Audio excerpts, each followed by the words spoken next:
1, 2, 3, 4. We only have 4 replays. Cool. But it's so much chat. Oh my god. So much text. Yeah, so much text.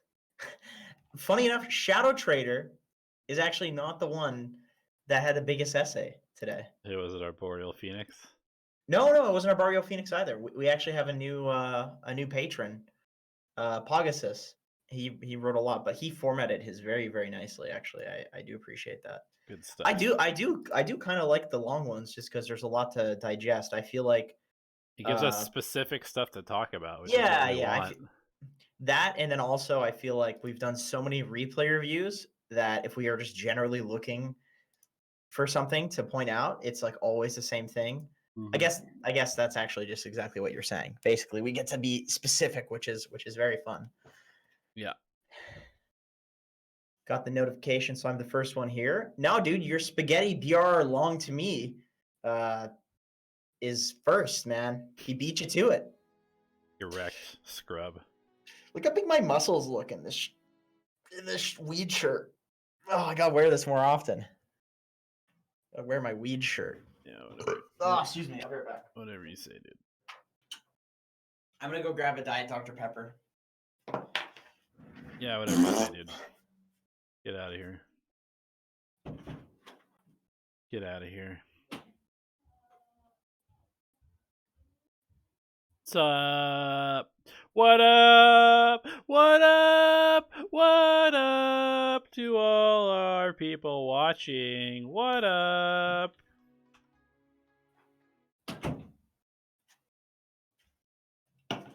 Hey, can I test something real quick? Can you tell me if you can hear yourself in just 1 second? All right. Talk. I can hear myself.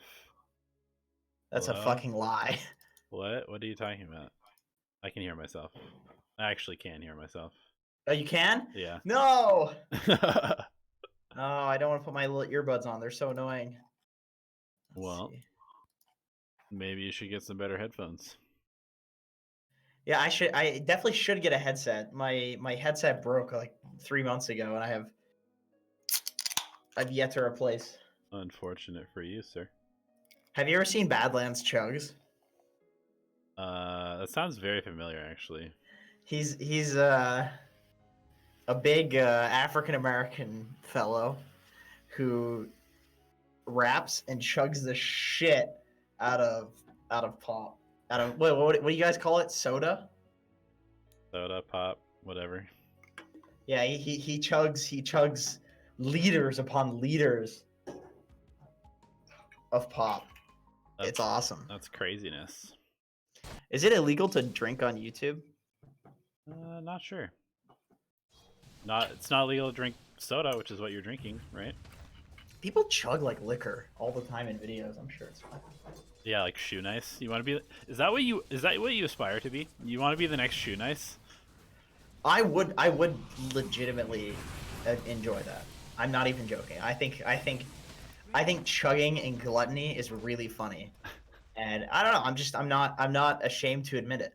I just enjoy it. I eat feasts. When I eat one big meal per day. That's what I do. I just fucking love eating. I like the feeling of a shitload of food going down my throat. And I know that sounds kind of gay, but it's 2019, so it's fine to sound gay. Christoph, you know? Yes, I'm still using the Antlion mod mic, and actually Jenkins is using it as well. I am. I actually have it attached to a blue snowball. Like a dead mic. I should put both of them on and talk into both of them at once. That's funny. Just like combine the audio tracks. Ryan Savage, I just yesterday officially have gone up 1,000 MMR since started to watch you guys. Keep up the great work. You keep up the great work, sir. Yeah, you're the one doing the work, man. Yeah, dog. That's crazy. Congratulations. Some would call that banana sandwich, actually. But most people would call that, because that's a lot of MMR. Jenkins, if I post a game ID of my girlfriend's gameplay, will you say happy birthday to her on stream? These things seem unrelated. Yes.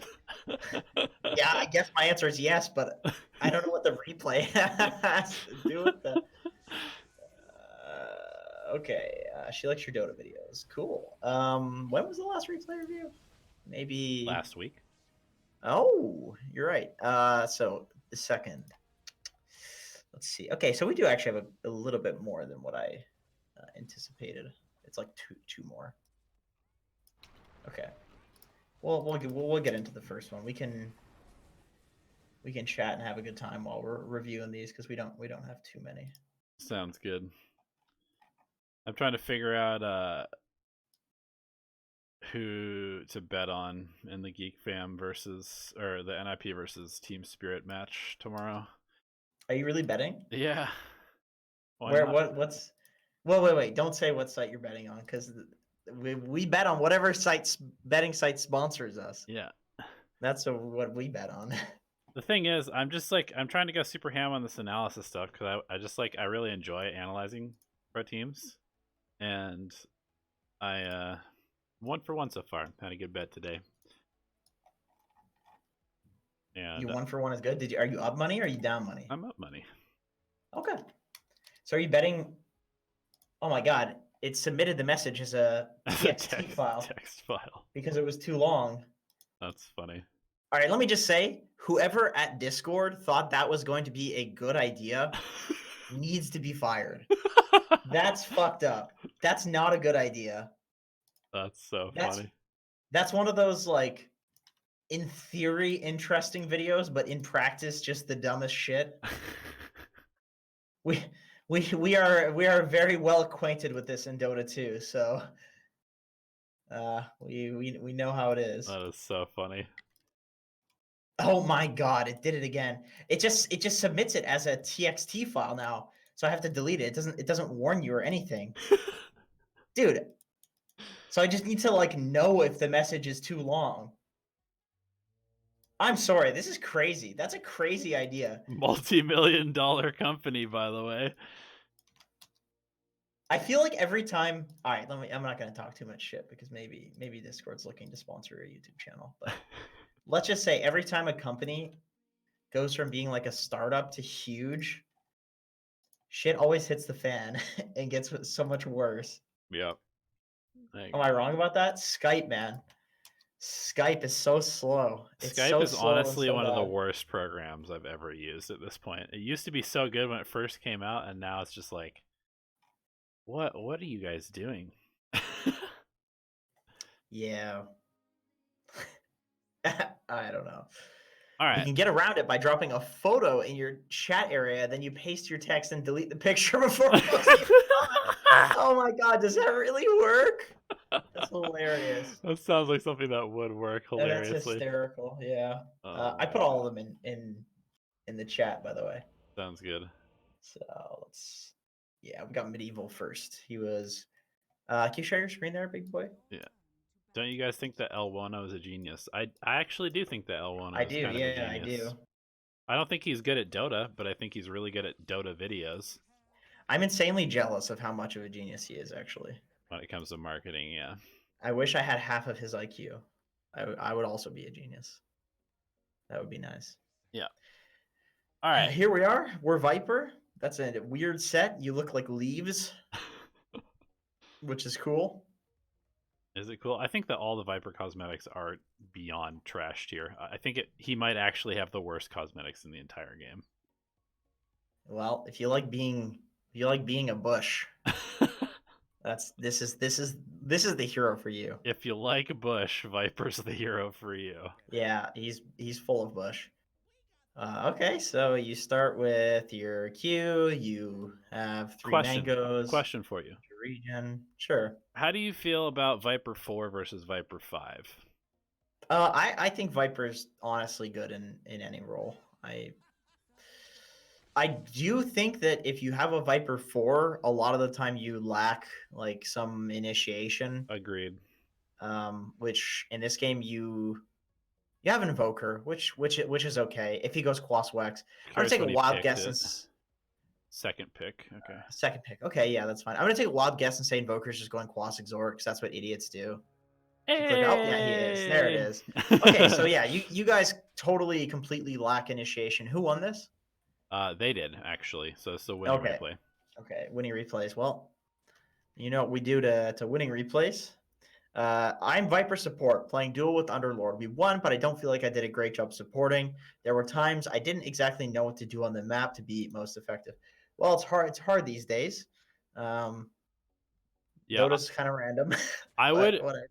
First of all, the reason I brought that up is because I personally feel like Viper 5 is better, and the reason for that is because as a Viper 4, the only thing that you can do is dominate the lane. You can't do anything else. You cannot roam. You're way too slow. You have no setup stun. You can't gank mid. You're actually even kind of terrible at contesting the pull because of how slow you are.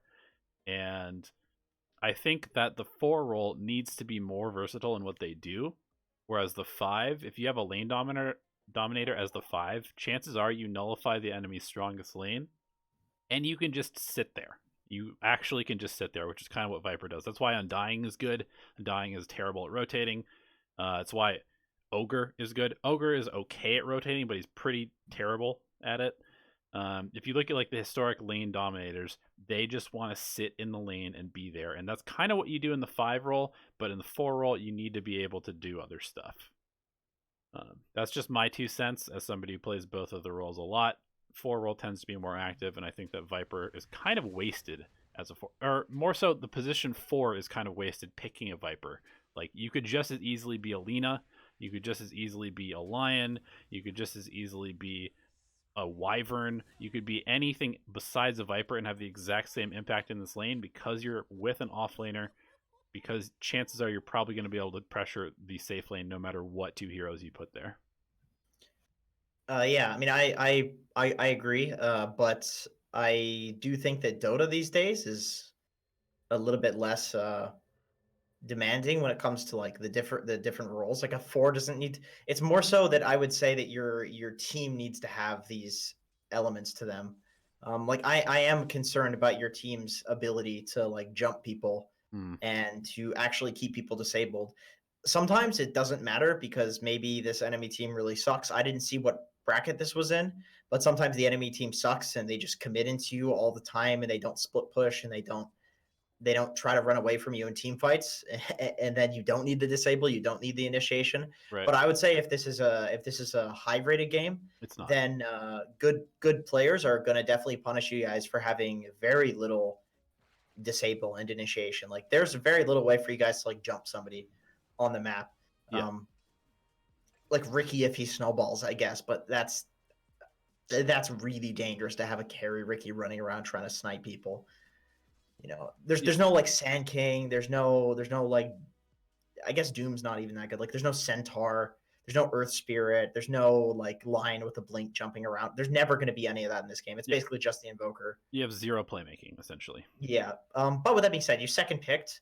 I think like if you really want to play a hero, then sure, just play it, but just be aware that like you're going to need to tell your team to draft some shit. This is what I'm talking about. This is like literally the worst thing you can be doing as a Viper. Because you're so slow. You do nothing. You're actually doing them a favor by doing this. Yeah, this is definitely a little crazy. I don't think this pull is necessary because the lane is right in front of your Underlord's tower. If you click on the Underlord, I believe. You're also just winning the lane. You don't need to pull for your Underlord. Well, yeah, I mean, look at like this pull. The pull. This is actually one of the biggest critiques that I would say that I have of. In fact, I would say this is the single biggest difference between like literal professional players and 90% of other players. It's that most people aren't really following like the same flow chart for doing the different things. Like people will pull when there's a drought. People will pull when the equilibrium's right in front of their tower. Like these things don't do anything. Like they solve problems in the game, right? But those problems haven't presented themselves. Right. So they know all the things to do, but they don't know when to do them is the problem. Right. Precisely. So what you're doing is actually not bad. It's just in this scenario, it accomplishes literally nothing. Yeah. Which is bad inherently. Yes. It's just that it doesn't do anything. It's not that you did something that's like explicitly bad. It's just that you did something that didn't accomplish anything. And anytime you're doing something that doesn't accomplish anything in Dota, that's going to be bad. Yep. So basically, what I would say is when the equilibrium is right in front of your tower, then there are a few things you can be doing. You can be ganking, which is not going to happen on Viper, so don't try to even do that. You can be stacking, which is what I would say probably your option is, or you can be like interrupting the pull, like standing over here and stopping the pull from happening, like already being there in order to stop this. Where you like pull it at like a you pull it at like I think it's like the 10 seconds before 30 seconds mark, Yep. like 20-second, 50-second. You pull it away so they can't pull it. Yep. Things like that. Like that's what you would want to be doing. But it's dangerous against a tri lane, so you probably just want to be stacking and letting your underlord get solo XP. Yep. I also wanted to say, I mean, that was actually not that bad of a death because you were over there like trying to mess with their pulling. But I do want to say that it seems like you spent a lot of time not in the lane. And generally speaking, if you are a stronger lane than the other lane, the whole reason that you're picking a hero like Viper is so that you can keep them away from the creeps, and you're fighting away from the area of the map that allows you to control the creeps. Does that make sense? Like, why are you not playing in a way like essentially you're fighting for nothing? You're not fighting for control of the creeps. You're fighting just to fight because you're a Viper and you feel like you should just be like right clicking them constantly. It's again kind of one of those things where it's like you're doing the right thing in theory, but in terms of like when it's being applied and where it's being applied is incorrect. So this is when you would want to pull the lane back and just have underlord play safe. Yep. And you guys pull the lane back because it's in front of their tower, so they have no reason to pull. So you don't have to be over interrupting their pull. Yep. You only need to interrupt their pull if it's like right in front of your tower, because, well, if they just single pull when it's in front of their tower, it's just going to double wave and you're going to get pushed into anyway. So there's no point. Yep. In stopping it. So yeah, you just needed to pull. Once again, I really think this is just like a you want to try to figure out like when you should be doing these individual things, which like you clearly know how to do. Right. Like running over and stopping pulls and all this stuff is high good. level stuff. It's high level stuff actually. I actually don't think your death is that bad. Like Donnie said, it's like you're over there fucking with them, and I think that's fine. You're playing against a tri lane, so you probably need to play a little more safe. Yeah. You know the Pudge is there and he can hook you in tower. Lion, like if they're good, it's guaranteed, right? It's not, oh, he could hit me. It's Lion stuns you and you're guaranteed to get hooked into the tower. It will happen if they're good.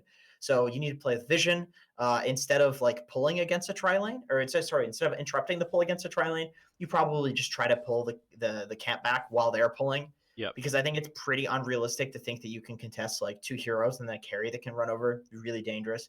And now is when you want to leave. You get out of there. Like stop soaking this guy's XP. Like just leave, and then I guess the siege creep is there, but you really only want to be here if you actually are concerned that they're going to push the tower with the siege creep. Yep. That's it. And I think you can head over and like go stack. Like for instance, the 50-second mark just passed. You could have stacked in this time, and then that's going to give your invoker who's Classic Sword for some fucking reason like a meatball camp to farm. You could farm it with your W. Underlord can farm it with his Go place Q. your wards. They've just been sitting in your inventory for 2 minutes. Like use this time to do other stuff. Right now you're just helping your Underlord deny, which is pointless. Another thing that I want to mention is that because I just had this happen to me in a game where I was off lane and my support was just basically turn and kill the lion. No. This is super committing to the Pudge. Look at this fucking guy. He's running at you 20% HP. I'm sorry for interrupting, but this is another thing. This is another thing that I see happen so much in low rated games where like people commit to something and then it doesn't look good, and because they committed to it, they're like, "Fuck it, I'm going for it." Sunk but cost. Exactly. A better opportunity presented itself. Yeah. Just turn and kill the lion. He fucked up. He was out of position. Turn and kill him. Take that kill. You don't need to go for the Pudge just because he's running away from you. I'm sorry. It's a very common thing that I see that results in a lot of people. Like this is something that extends far beyond just kills. It's like team fights too. People will like have their carry go in and die and they don't press BKB. And then because the carry went in and didn't press BKB, it's like, okay, we need to take this fight. Right. No, get out. Like that's sunk cost. Like you going in afterwards is not going to make it better. Yeah. Like like somebody fucked up. Let it happen. Like you guys went for that guy, he ran away. Like let that be the case. Like you don't have to go because you started going, you committed to it. Right. It's not like if this was like SE, if this is SEA Dota, I'd say that it's an ego thing because in SEA this is like super common. People are just balls to the wall. Like they commit on somebody, they will dive literally any tower to kill somebody. But I don't know what region this is, so I have no idea. But Yeah, they're like, it's I'm gonna get this asshole. whatever it is, you want to like make sure that you're constantly reevaluating. Like, okay, is this good or not? Like Yeah, that can be a big difference between being 2K and being 4K. Is just getting out when something has changed and you've reevaluated that it looks bad. yeah, that was actually one of the biggest changes in my ability to team fight. Was watching some pros fight, especially heroes, like especially playing as a carry or somebody that gets kited pretty easily. I noticed I would watch like Arteezy or somebody play these team fights, and they would start to get kited and immediately switch targets to somebody that was closer to them or not kiting them. It would be like, Yeah, it's like the whole purpose is that you need to recognize, okay, this decision was good 1 second ago and it's no longer good, so now I'm going to do something else. And that makes a huge difference. But the thing that I was trying to say earlier is that when you do these sort of little efficiency plays, like your underlord does not need help right now, so pull the lane, go stack, like figure out something else to do on the map, move your camera to the other lanes and check on what items are developing, because you haven't moved your camera off this lane once this entire time. And like there's so many little things that you can do besides just sitting there soaking experience from your offlaner that are still in the vicinity of this. Because what I was trying to say is that I had a support that was basically just sitting behind me under tower helping me deny, and I said, that's hey, so annoying. I was like, hey dude, I think that you can just give me solo experience right now. And he's like, okay. And so he left, but he actually fucking teleported to the bottom lane at like level 3 and left me solo against 2 people at level 3. And I was like, I just kind of meant for these 2 waves. I kind of need your support for the next like 3 or 4 minutes of laning stage, but right now, for these 30 seconds, you needed to give me solo experience. But at that point, the lane was ruined. So do stuff where like you are around the area, but being more efficient than just sitting there behind your core in the lane. That's not supporting.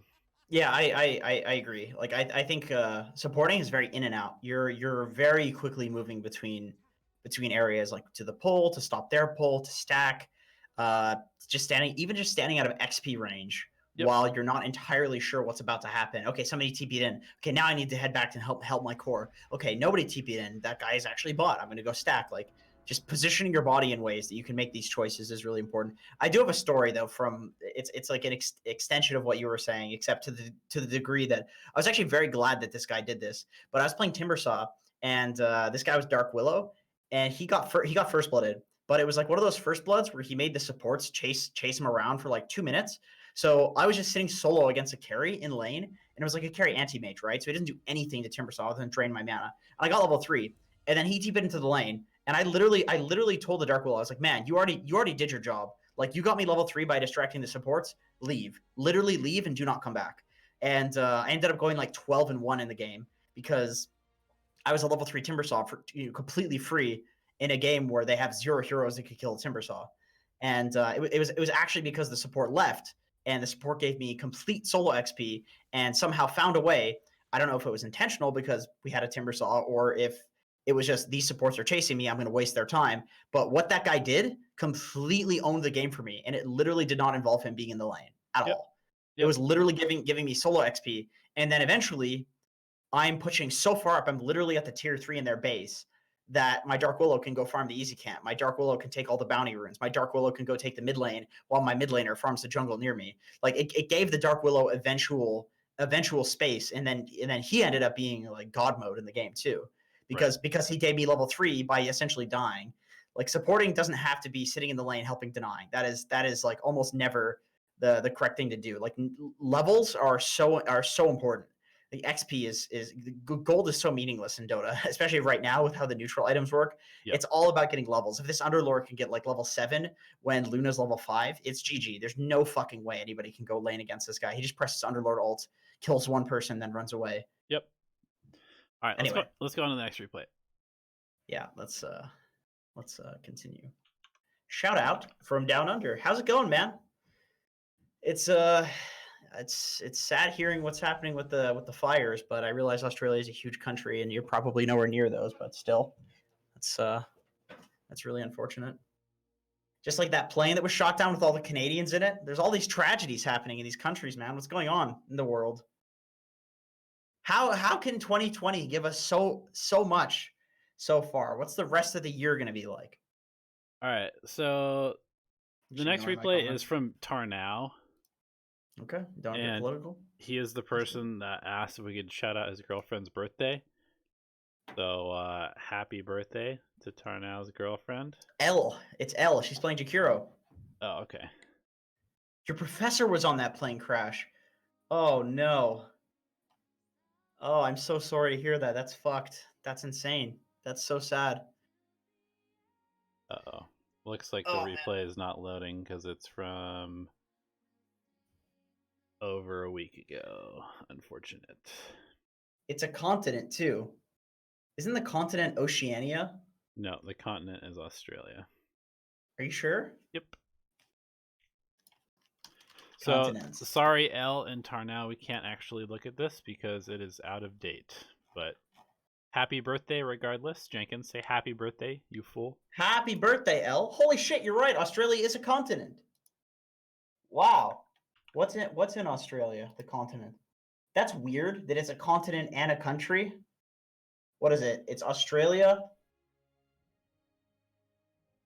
Meganesia, to distinguish it from the country of Australia.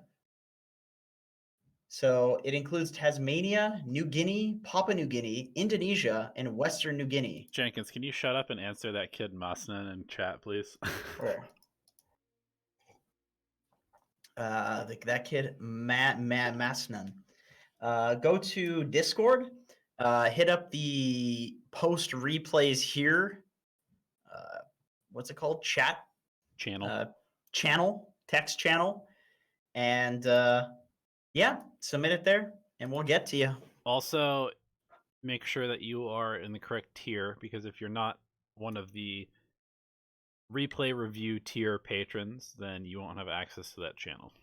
So that is also prerequisite. USA and America. Yeah, that is another weird one. But then again, America's not a continent. North America and South America are. Yeah, the Americas are two continents. Countries and continents are weird. Like you have like Northern Ireland, Southern Ireland, Ireland, the United Kingdom, Britain. Like these are all different. These are all different countries that are in that. Ireland is a country, but so is Northern Ireland, and so is Southern Ireland, and the UK is also a country, and Britain's also a country, but England's a country, Scotland's a country, Wales is a country. It's fucked up, man.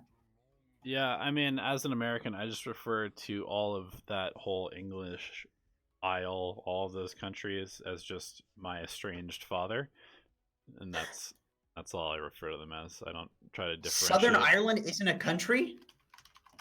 Are you like, because it's the Republic of Ireland? Is that really where you're going with that, Nate?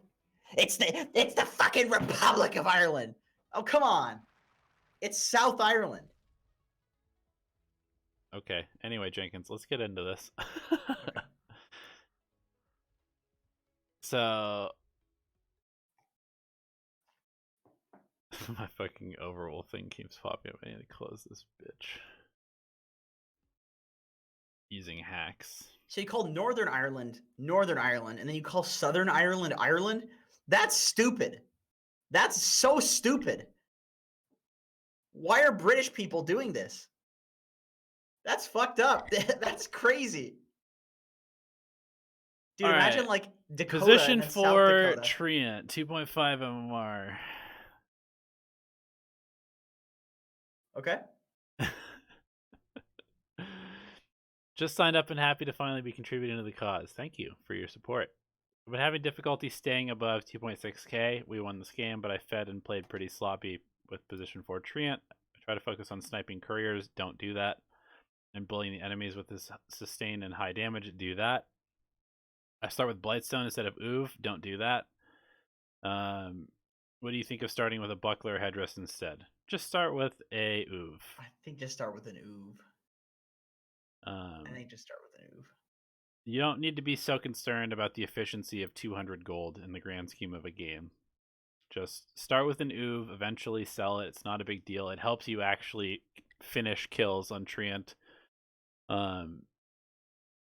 And build into utility items. I do like that. If game is hard, I build utility items first. Or skill living armor faster. That seems good. If the game was 37 minutes, how can I help my team end faster? If I keep spamming position 4 Treant, what should I focus on to get 3k? Alright, well, let's get into it. God, there's so many geography things in chat that are triggering me. I'm just resisting. Keep them coming, guys. I'm Canadian, by the way, just in case, just for people, motherfuckers calling me American. Big difference. Technically, you are American because you're in the No, American that's the continent. most triggering thing when people are like, you Americans, you're so ignorant. It's like I'm actually Canadian. It's Yeah, don't do this. It's just a different country. Stop doing this and you'll become 3k. Just legit, don't do this. This is really bad. Is he warding? No, he's waiting for couriers. He's using the ward to look for couriers. Don't do this.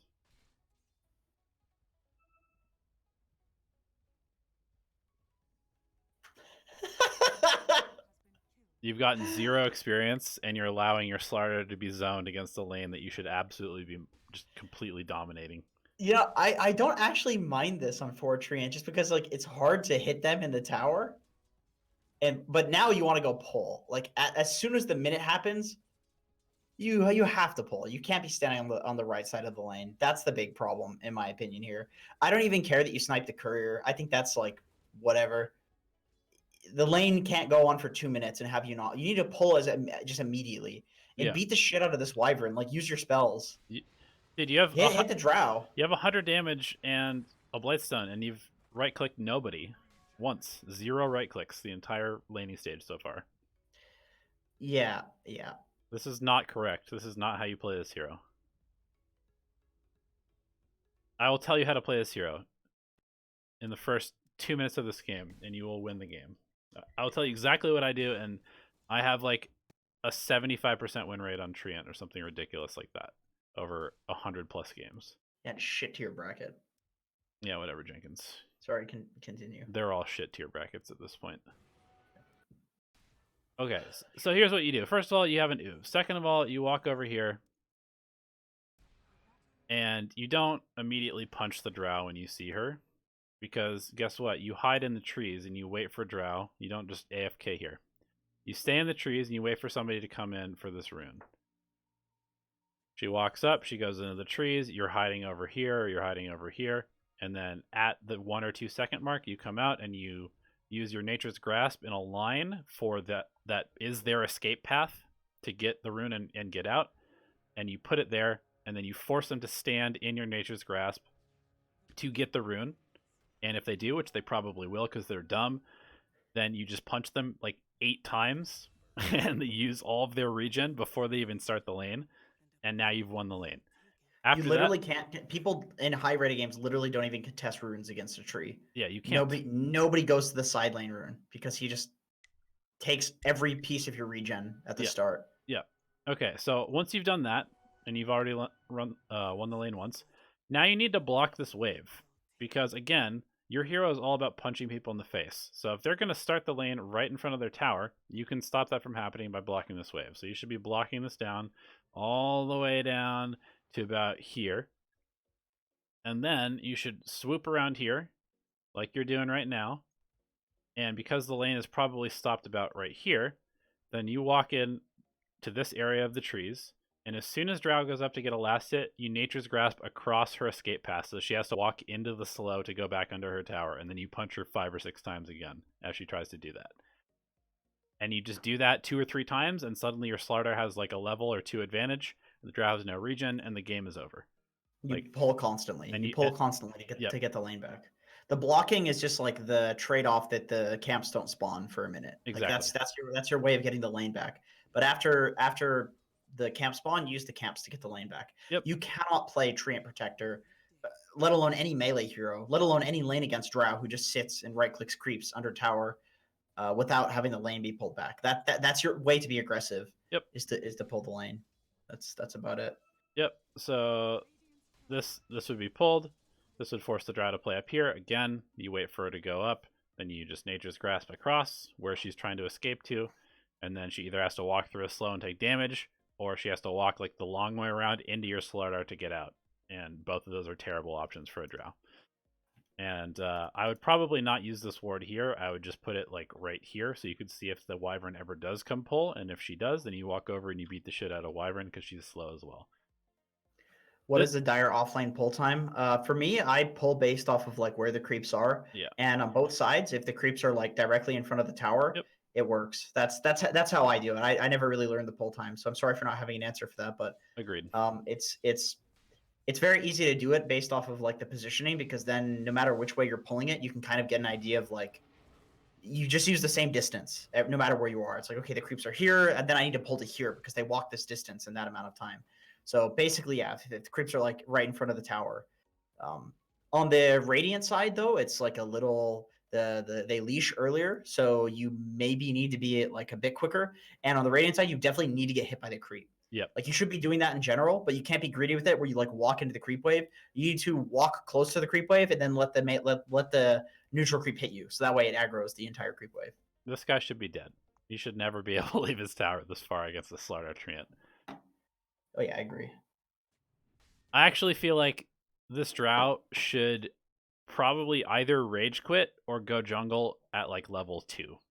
Because I don't think that it's possible for this lane to play against Slardar Treant. It's not. Yeah, this should be a giant cucking here. You should actually kill them like. Dude, what a madman! Oh my god. You should what actually... a fucking maniac. You should actually kill them every time they show in the lane outside of their tower. Oh look, when you're both there, you instantly kill them. That should happen over and over and over until they either quit or leave the lane. Right. And you would prefer to kill the Drow first because then you don't die. And there was Drow's gonna be last hitting the creeps, right? So unless Wyvern's constantly sitting behind Drow, which is terrible, there will be opportunities to like kill the Drow alone. Yep. Like this is one of the most punishable heroes in Dota. Look at our HP, man. Two Wraith Bands, 840 HP. 2 Wraith Bands and a full wand. Like that's a lot of stat items. Yep. This is good. Yep, this like is fine. I like it. Other than tanking that, the maybe tower. not that. Yeah, maybe chill a bit. Okay, so you kill Wyvern, good stuff. Definitely look to pull this next wave that's coming up right here. You can also just dive the Drow, I suppose. That works. All right. So you want to pull either way, though. Yep. Like, and you could still pull it at this point. Oh, that's free camera. Okay, yeah, you can pull to the side there. Yeah, you could eat this tree and just walk across like this. That would work. Get both bounties. Lardar's going home, unfortunately. Why is he going Such home? His life. He has tango. He's maxing stun. What in God's name? What? What rating is this? Legend? No, Archon. So I feel like 2K. I feel like 2K players have enough hours to not be maxing Slardar stun. That's crazy. It doesn't change the duration at all. Is this guy like next level or something? Is this sick? No. It's definitely not sick. You definitely just max bash of the deep and kill the Drow like 30 times in the lane. I don't know. Do you have any more feedback for this? Seb went 1-4-2. That's interesting. 1-4-2. Why? Like max the stun. Slow duration. I mean, the slow duration is pretty high. It increased the damage. I guess sometimes you just like don't think you're going to be right clicking people too much. But how's the bash scale? 50 per level. 0.1 second good. stun per level. That's I almost feel like more Guardian sprint over stun. Well, yeah. See, the problem with maxing stun is that you can't max sprint after unless you want 1 point in bash. Yeah, but why would you want 1 point in bash when you can have more points than Bash. I don't know. It's an interesting build to say the least. Yeah. I feel like this guy's probably not doing it because he saw Seb do it in some like next level thing. I also saw Seb go Veil on Axe. I thought that was really sick, and then I tried it. It was awful, and then he stopped doing it. Do you have any other feedback for our Treant Protector friend? I feel like the way you end this game faster is just by killing them 40 times and snowballing the game. Like, that's... Well, you've Meepo. Like, this is a really good Meepo draft as long as you disable the Wyvern. So the whole game is just like kill the Wyvern. But Yeah. that's like on Void and Slardar to do. That's not really on you. For you, you probably just want to build to like protect Meepo. Yeah. Like Medallion, that sort of thing. I would also say that you should go Blink this game. Lads. Blink is really good this game because I think another thing that you can do, based on how people probably play in these games, my guess is that they need somebody else to make the first move. And so you should basically just be sitting in a side lane that you think the Clinks or the Storm or the Drow is going to split push, because that's all they're going to do. The Storm is just going to be like on one side of the map. The Clink is going to be on the other side of the map hunting. The Drow is going to be farming the jungle. So just pick a side lane, anticipate where the Clinks of the Storm is going to be, sit there, wait for them to come, overgrowth, blink overgrowth, whatever you have to do, depush the lane until your teammates come near you, and then overgrowth them. I think to catch... My guess is that your team is going to be trash at catching the Storm Spirit because they're probably not very good. They don't understand how to like these slippery heroes like Storm dominate low level games because people don't understand how the hero works, which is that when they zip, they are going to a destination. So if you just know what the destination is, which is probably going to be your support, it's probably going to be your void, one of those two things, you just wait for them to go on your void, and then you're already blinking to overgrowth there before they zip, or like as they zip. You know? In my opinion, the way you should play Tree in every game is I actually don't think having your team come to you is correct, unless that's like what they want to be doing via like their own gameplay, like they're farming towards you and you get a gank or something. Like, I think the way you should play Tree is you should be sitting in the lane that your team wants to go to the least, constantly shoving it out, and then the moment somebody TPs to deal with you, you TP to the opposite side of the map and look for a kill there. Like, that's, in my opinion, how you kill Storm or Clinks, is that you split the enemy team up. You get like a Wyvern or a Drow or a Storm or some shit to TP to deal with you, and then you immediately TP and just invis and run into like the enemy's area and look for a kill there. And then you just swap sides of the map and you just rinse and repeat that. Just push a lane, wait for somebody to TP elsewhere. Alternatively, like another place where you have to TP is like if a fight happens under one of your towers, then you can TP it and do an ulti. But like from what I've seen, that's what like the most successful Treants do. Is that they only take fights if they're like ridiculous dives, where obviously that's going to be a favorable fight, or if the enemy team has split up due to their actions. Like if the enemy team splits, you immediately TP and look for a fight there. That's the rinse and repeat. It's like split them up, look TP and look for a fight. I don't think I think there are mistakes that people make on Tree where they static in one lane and then their team doesn't do anything and they're like, why am I losing? And it's like, well, because not only are you the hero that splits the enemy team up, you're also the setup hero. So in order to do that and be successful at that, which is, it's pretty fucking easy. Honestly, I was going to call it hard, but it's not that hard. It's pretty easy because you have invis and the hero's broken. You just split the team up, and then the moment you see somebody TP, you TP and you look for something. And if nothing happens, what be fucking do? You just farm that lane and do the exact same thing, and then eventually the enemy team will be so underfarmed because you're farming the dead lane. They'll split up once. You'll take a successful fight. Like I was coaching Ellie and she was playing Treant, and I was like getting her to do that, and there were just kills happening all over the map. Her team was just getting like insane amounts of kills, and I just kept saying to her, like, this is you doing this. It's not like you're the reason the enemy team is splitting up and getting picked off.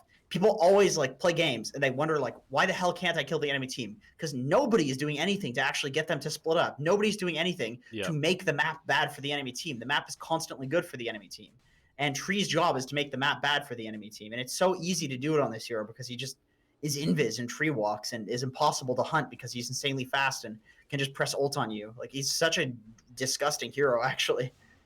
Yeah, I mean that's kind of what I was trying to say, is that you just pick a lane and you nature's grasp it over and over, like pushing it out, and then somebody responds and Meepo's behind you, and then you kill them. I think that's I don't like that approach. Like, I think good players will punish you for that. Well, Like, I'm saying in these games that's what's going to happen. Like the Meepo is just going to look for kills. He's not going to out farm. It might happen, but I think what's way more likely is way safer is that to make plays on the opposite side of the map. Like, I agree. I'm just saying in these games you can also do the setup for your Meepo to get kills, because it's going to happen. Sure. I mean, yeah, of course. Like, farming in front of a core on tree is one of the best things you can do. Like, where a Meepo is like farming the jungle behind you as you're pushing the lane out. Yeah. That's a decent way to get kills. But it is a little dangerous, because if one person TPs in and you don't have vision on somebody else elsewhere, it could be that they're all behind. Right. Whereas if you TP somewhere else, then that's guaranteed to not be possible. That's all I'm saying, is like in an ideal game state for a tree, but it is hard to find the correct balance. Like, that's where the skill is involved. But the first step is to actually look to do those plays, to play like that. I'm telling you, if you're farming in front of cores on tree and you're pushing a lane with the intent of fighting somewhere else, like, you're gonna win. You're gonna be 6K, like 5 to 6K, if you just keep doing that and keep playing this hero, because it's so good. The hero's just so good at it, and it's a very easy play style. You don't have to be a zoomer to be able to do it. You know, it's just right. It's just so simple. It's so cut and dry. Yep. All right, let's go on to the next replay. Okay. Fucking boomer tree. Boomer tree. What are we on? Shadow Trader now? Yeah. More like Shadow Bitch. Dark Willow mid, XD. All right, I'll read this, Donnie. I'll do you a solid. I hope you guys enjoy reading this essay. I first picked Dark Willow, and surprisingly, my teammates didn't say anything. I've never actually tried CSing with the hero on mid. Okay, so you picked it mid. And it's actually quite hard. I think the Dark Willow versus Void Spirit matchup is very Void Spirit favored. If you guys disagree, I'll ping you in general chat and write another essay of why I think that's Donnie. Thank you for tagging Donnie on that, not me. However, Void Spirit was trash. Very. Also, shout out to the Legion who picked Legion when I asked to pick some catch and suggested either Legion or Void. Complaining about my teammates section of the essay. I want you guys to take a look from AM's perspective. While I was briefly watching over the replay, I noticed that AM CS after the laning stage wasn't actually too bad, and that he hasn't died until like 60 minutes into the game. As you guys know, I play AM quite a bit and would like to know how I could win if I was playing the AM and had such a good laning stage. In short, replay review for the AM. Pretend like I am the AM. Huh, okay. Most importantly, what item was I supposed to get after my Yules? Please don't forget to answer this question. I know you guys will probably forget from going on tangents while 15 minutes into the review, but I hope you guys will tell me what item after Yule and after all the other stuff. Also, ask Donnie, can I pre-download this replay of me playing Storm Spirit for next week so that it doesn't expire? Okay. Sure, buddy. I'll do that right now. Goodness gracious. I'll be back 1 sec. Opening the window.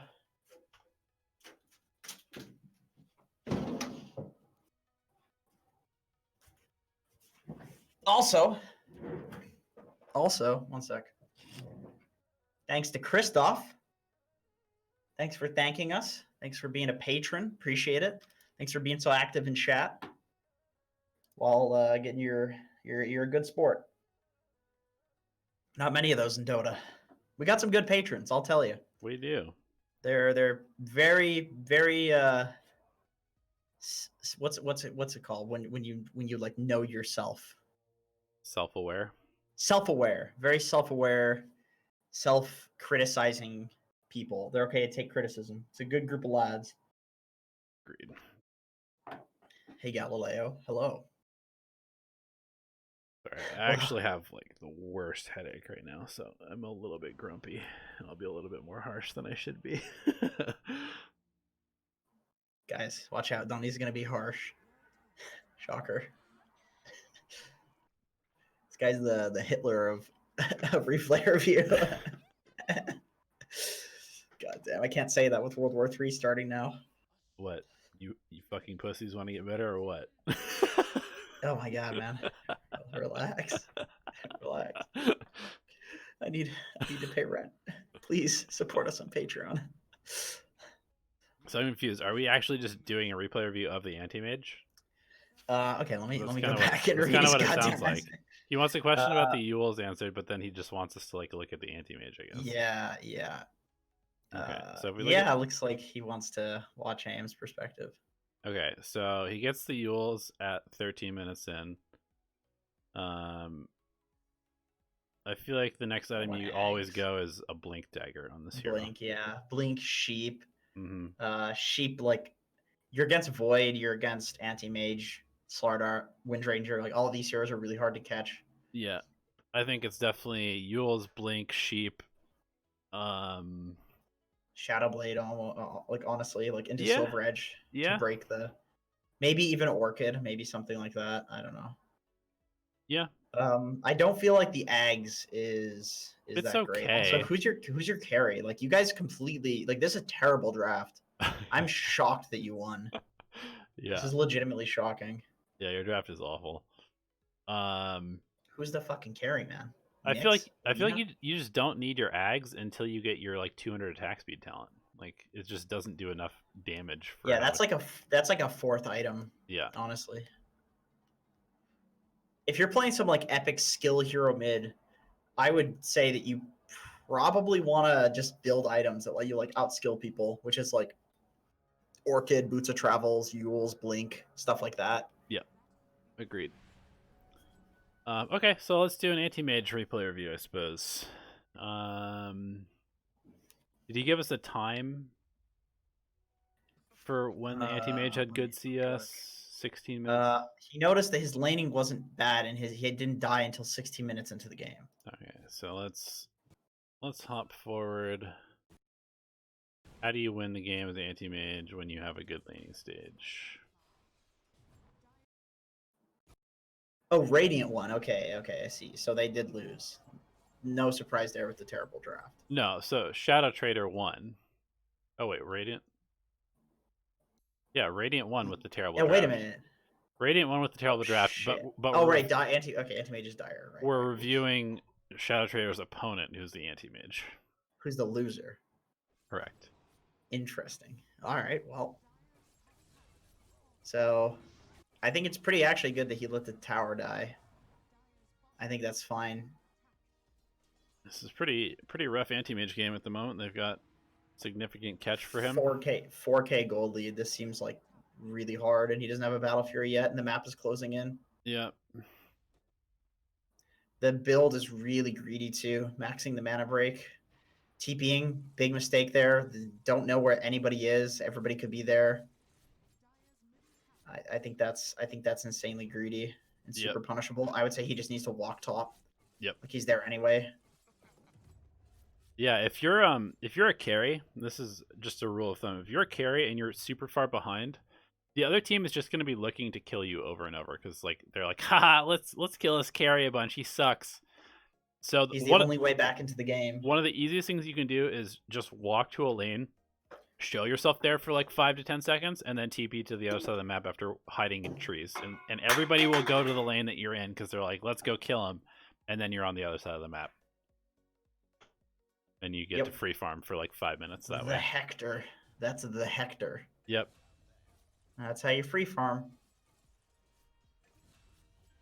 Yeah, like this, except with the TP. So when this happens, you can TP to the other side of the map. Yep. Instead of this shit, where he probably should be dying to like a Legion commander right now. Yep.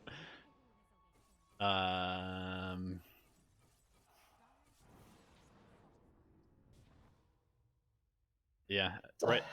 Hard game for him. Yeah, same thing. See, it's like this is the thing that you want to be doing. Yep. Exactly, but if you're TPing to a lane, it's you have a huge cooldown before you can do that. I definitely don't think you get this bounty right now. I think you blink across the tower and cut the next wave. That's just kind of a little thing. I guess you can get back in time. You should definitely be pushing the creeps while you see 5 people mid. That is correct. Never farm jungle camps while you see 5 people showing on the map. Now you need to leave. That was way too late. He dies. The moment the Legion is not showing anymore, you need to get the hell out. Right now, you just blink into trees and you TP to the top shrine because guess what? You know they're all coming for you because you're showing in front of their tower. And boom. This is just simply disrespecting your opponent's ability to Make a gank good you. play. Yeah. Yeah, it's like you think that they're bad, so it's going to take them like 2 extra seconds that it allows you to farm the whole creep wave. And I guarantee you the moment that the people go missing on the map, Hector blinks out and probably farms a jungle camp. And then once they show bot, he'll TP top. And maybe even if he has a sneaking suspicion that there's a ward on the jungle camp, he might even not farm it and just immediately TP away. But it is the nicer and greedier play to farm that jungle camp because then the enemy team has TP'd there and they're stuck with a bunch of camps that aren't there. Like that is the good play to make if you can get away with it. Yeah. Also, why is this guy maxing counterspell? Like, I have no idea. you're not even trying to fight. You might as well. First of all, you always max blink if you're trying to farm your way into a game because look at the scaling. Not only do you go farther, but you can do it like more than twice as fast once you have max level in it. So again, we're going to see him TP to the top lane instead of just blinking his way out to the lane, which you would be able to do with max blink. And that's going to make him stuck in the top side of the map once again, which is not what he wants to have happen because he wants. So he's sorry. I'm just saying he wants to bait the other team into chasing him, and he's not Right, doing that. right. I was gonna say he's basically doing the same thing that Hector does, except having to die first to make himself do it. Yep. But like, if you know that the enemy team is gonna play this way around you because they have to, or they're gonna lose towers, then why not anticipate it? Yep. And try to push your limits. You know. Yep. I like that this guy's not fighting though. Like I think a lot of anti-mages are dumb and They show try for to fights right now because like, they oh try no, to fight. Yeah, I gotta because fight they're my way losing. out of the base right now. Yeah, he's actually which picking is- his spots pretty well, but Like his farming is his. And I suspect that's probably why you were impressed with this guy's farm, is that he's actually making the right calls in terms of where he's farming and dodging fights. It's requiring him to die to do it. But still, deaths aren't deaths aren't that important in Dota. It's just as a carry, they're obviously amplified, and then Hector wouldn't fucking die. So right. like good carries won't die. Yeah. Like truly good. I'm not saying this guy's bad or anything. It's just like I'm talking like TI level carries. Like they're not going to die here because Yeah. they know they're going to play as safely as possible. That's the carry's job, is to basically play as safely as possible. Yeah, which in this case would be being in the bottom lane, I think. Just go bot. Yeah, just go bot. You have vision that would see them connecting to you bot, so you could just keep shoving the lane. And you know they're going to come that way. This is not a fight. There's no way you be here as anti-mage. Like Yep. this can't be good. Yep. As any of these as almost any carry, you want to show up like after the fight already looks good. Yep. I think you're happy to lose this mid tower. I mean, you're not happy, but I think you're happy to lose this mid tower if it gets you your Yasha or your Manta. But just standing here in base is losing the game. So, well, you were praising him for not fighting, and now he's fighting. Yeah, that's bad. That's not great. Hello, I'm a fan of Dota Alchemy from China. I want to know how I can get a replay review. Yeah, we have Patreon. I'm not entirely sure if that's blocked in China, but basically that is, yeah, it's monthly sort of donation support. Also, it's interesting your name's in Japanese. You say you're Chinese. What does it mean? What does your name mean? Sorry, I saw that comment. I wanted to any Patreon related question I need to respond to. Certainly. Totally. Diet Dr. Pepper's not cheap, man. Let me tell you. What Is it- rank is this game? This is so interesting. He's doing like the exact opposite of what he should be doing regarding TP. So he like farmed his way up to Oh, the you live here. in Japan. I Like see. 4 people showed top, and then he has a TP. He could just TP bot, but instead he's walking all the way to the mid lane. It's like the opposite. It seems like this guy likes to TP out to farm, but he doesn't. He Yeah. doesn't use TP otherwise. Like TP is just an after death thing. Faster, get out faster from the base, basically, is what Yeah, he thinks of it. exactly. Which is I think honestly, if this guy was better at like using his TP, managing his TP, he would legitimately be a really good carry. He's doing the right stuff. Yeah. This guy says he lives in Japan. I'm so jealous. Japan is the best. I've never been. I really want to go. I played a board game once that, like, the goal of the board game was to take a vacation in Japan and have the most fulfilling vacation. I won. It was good. I, like, took the most pictures, sat in the most hot springs. It was really cool. It was so fun. Okay. Yeah. Street Guru says Mask of Madness AM is legit, right? Instead of Battle Fury. Garbage. I agree. Terrible item. Actually, I mean, it doesn't sound that bad. I mean, I think I don't. It doesn't sound that bad because you can build it into like a satanic and a butterfly, so it doesn't sound half bad. But I don't know. It's I think it sounds terrible. ideally you would like to be able to free farm the lanes until you get a Battle Fury. Like, I think if you're playing the map correctly and taking farm that needs to be taken, Anti-Mage should be able to free farm until a Battle Fury in any game of Dota. Yep. Like, the question is basically, is there one single lane out of 3 in a game with 10 heroes in it and 4 heroes to protect you? Is there one lane that's free to farm? I would say the answer to that is unequivocally yes for most Dota games. Yep. There's essentially, if you play the hero even remotely correctly, you should never, ever be in a situation where you can't farm to a Battle Fury in a reasonable amount of time. I agree. Oh, we got our Boreal Phoenix again. Yep. I'm excited. I love our Boreal Phoenix's like team fights and stuff on Phoenix. His little mechanics are always interesting and fun to watch. All right, I'll be right back. He says, pause for Phoenix. The laning stage was embarrassing. We decided to swap our safe lane so our hard carry didn't have to fight a Timbersaw. While I died a few times, I feel like I gave Lesh the advantage that he needed, and we end up winning the laning phase overall. I didn't rotate much at all. I felt I was getting a lot out of the lane, and I was going to be have a strong game if I stayed. I personally had a strong game, but ultimately we lost to a Tinker. What could I have done to prevent the outcome of this game? Maybe take a look at team fights or mid-late game interactions unless there's something else we should have done. Thank you. You're welcome. I'm back. What are we looking at? Let me see. I was just reading it. I wasn't actually like consuming it. He says, what could I have done to prevent the outcome of this game? Maybe look at the team fights or mid to late game interactions and see if there's something early that we should have done. Basically, look at the entire game. Which bracket is this? I think he's Archon. Yeah. Okay. High Archon, almost legend.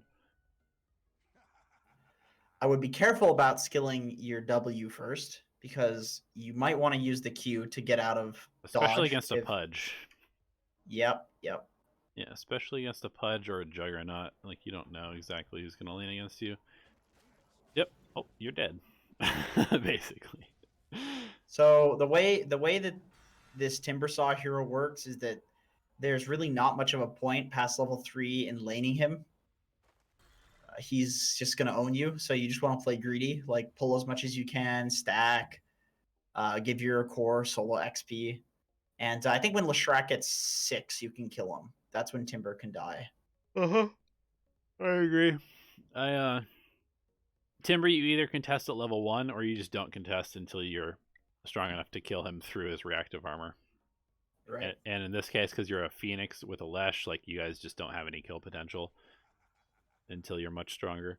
So I'd say in this game, you're pretty happy to literally just like stack and pull for yourself and just focus on getting core farm. Yeah, that's kind of the way I see it with a Timbersaw against you. You can also stack like the hard camp, and your Leshrac can eventually take it. Yep. You just want to get your Leshrac huge in this game, which it sounds like you did to a large degree. Like, I think this is right. I don't know what the heck is going on with the lane. It's like all the way up there. Yeah, I would go stack the medium camp right now because it's close by, and you can still get the experience from this one. Just like little efficiency stuff like that. I agree. Yeah. You want to really play to just farming efficiency against the Timber. Definitely hitting him is not very effective. You just want to go back and pull. So like the camp respawns, so You're a strength hero too, so trading with the timber is no bueno. That was a nice hook, I gotta say. Wish Pudge wasn't a completely dog shit hero. That'd be pretty cool. Yeah. Alas, such is life. Vessel is probably your item versus timber. It looks like that is what you're going. So Timber Tinker. Timber Tinker, Pugna, Jug with Healing Ward, Pudge with 2 billion HP, and also regen. Yep. It's such a good Vessel game.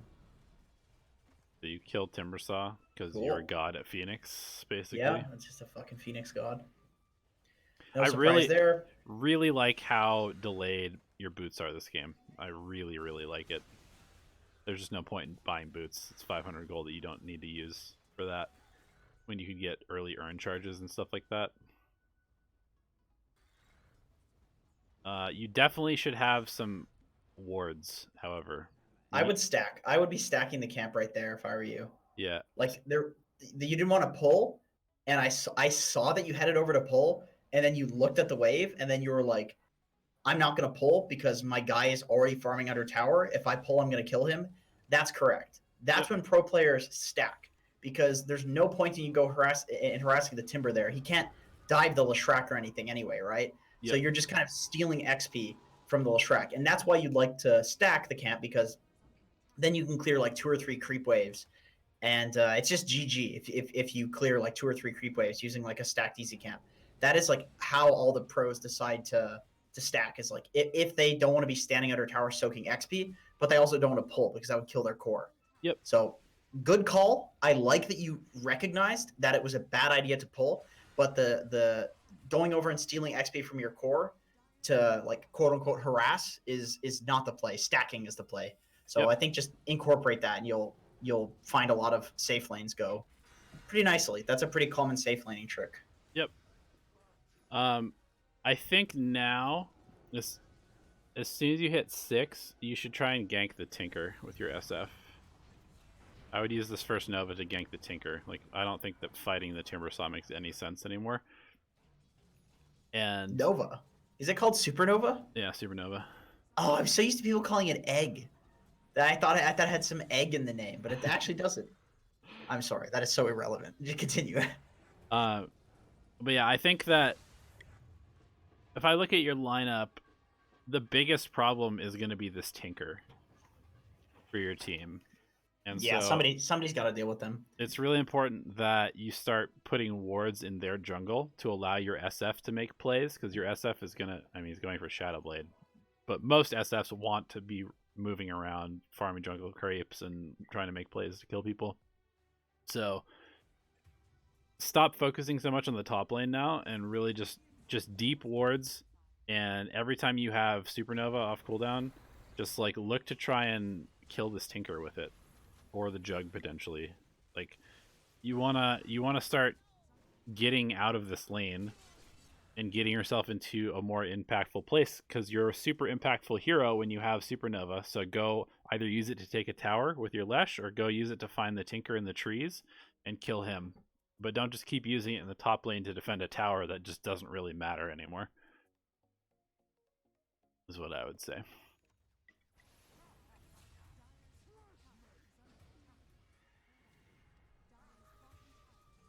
I don't know how I feel about maxing dive. Like, Sunray is unbelievably good against their team. And you have a Void. You could Sunray the Pudge, the Timber, people in the Chronosphere so easily. I think this skill is really underrated. I think dive, like the scaling on dive is kind of shit. Like, shut up. It's just not good. It gives you barely any cooldown reduction. Oh, come on. Anyway. That's my only input. Yeah, agreed. I'm scared. I like Sunray. It's a good item. Good item. Good item. Right. I'm sorry. I'm getting roped into playing Dungeons and Dragons really early tomorrow with Purge and Moxie, and I'm trying to tell them I can't get up at 3 p.m. It's too early. It's pretty questionable, sir. I gotta do stuff, man. Gotta do How stuff do you tonight. feel about Boots of Travel Radiance 30 minutes into this game as a Phoenix? I mean, I don't mind it. I think Radiance is pretty good against Tinker. I think it's just generally like a pretty good item on Phoenix. Your I think if, most farmed is a 5. I was gonna say, I think if you're like an Ownage Phoenix player, which obviously Arboreal Phoenix is, like feel free to build as a core. Yeah. I think it's fine because I mean, as long as you're making sure that you're getting like the utility items that are necessary, within reason. This guy's a Um, Hex.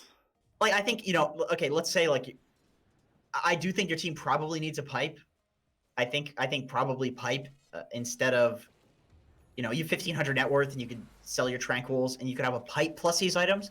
Like I wouldn't mind the radiance plus like the utility items. I think that's quite good. Like as you can see how much damage Tinker is doing. Like he's a real problem for you. Yeah. But good Phoenix players like tend to find enough farm with the GPM talent, with the fact that you can push out lanes really easily and safely. Like they do tend to find enough farm to have all of these items. So I would say, yeah, like this is fine, but make sure you're getting the necessary items. You got the vessel. I like that. You didn't get the pipe. Yeah, I would propose you take a slightly different approach to this, because the way that I see this is that you do not have anybody to go in first other than you. And Yeah, it's because this dickhead picked Void off lane. I'm pretty sure they actually picked Void safe lane and they swapped lanes because they Oh, didn't I want to see. against the Okay. Timber. And that's why. Well, that should be Leshrac then. Oh, he has the pipe. Okay, never mind. That's not that bad. Leshrac should be going in first.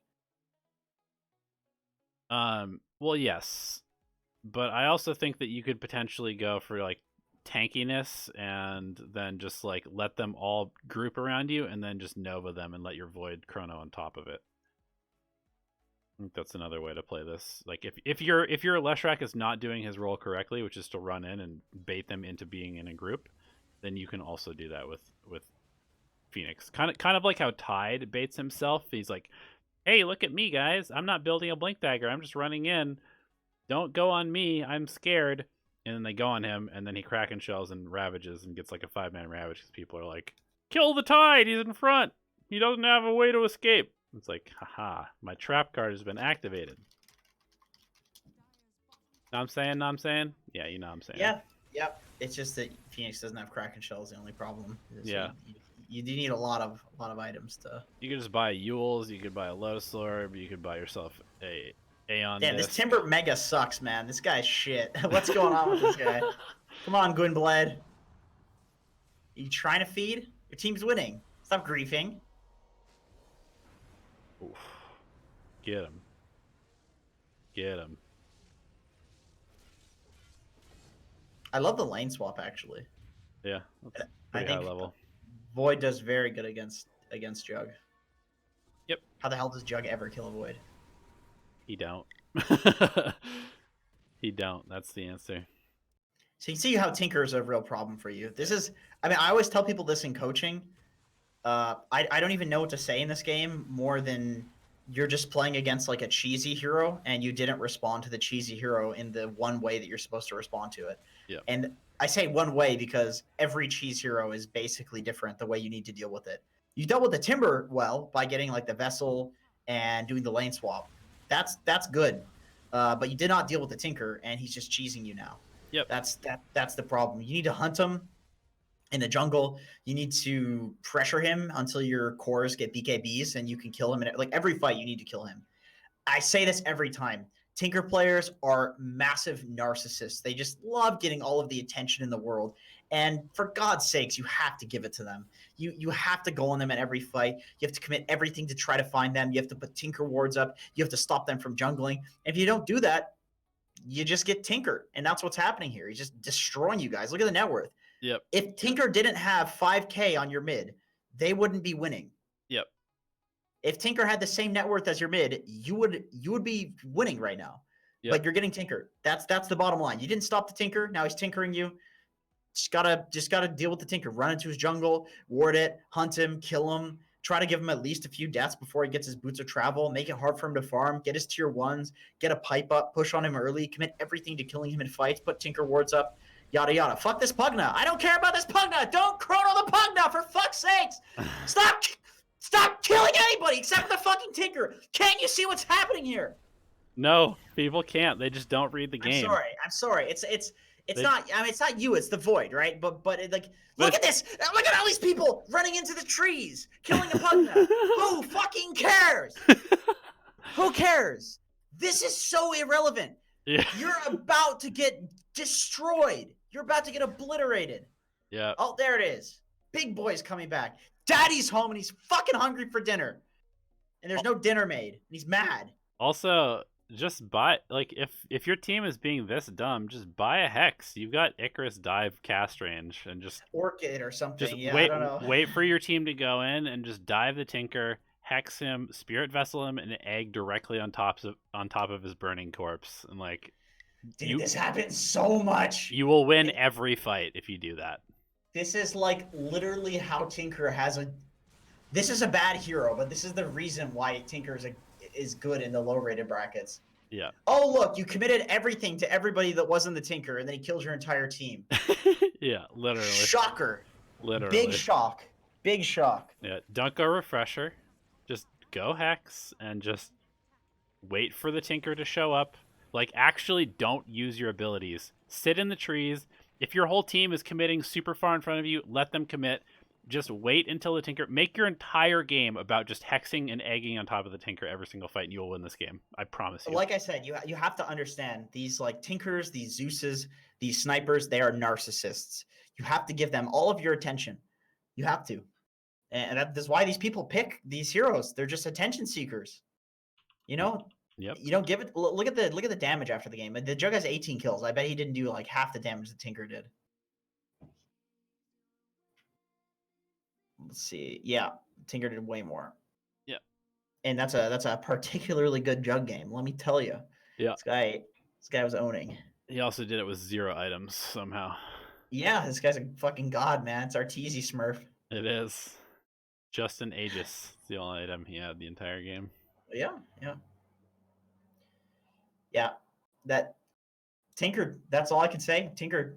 I remember looking over a replay with Hockey Leader where he got last picked up Brood, and I couldn't give him anything about his gameplay other than like you just needed to draft to not get last pick brooded.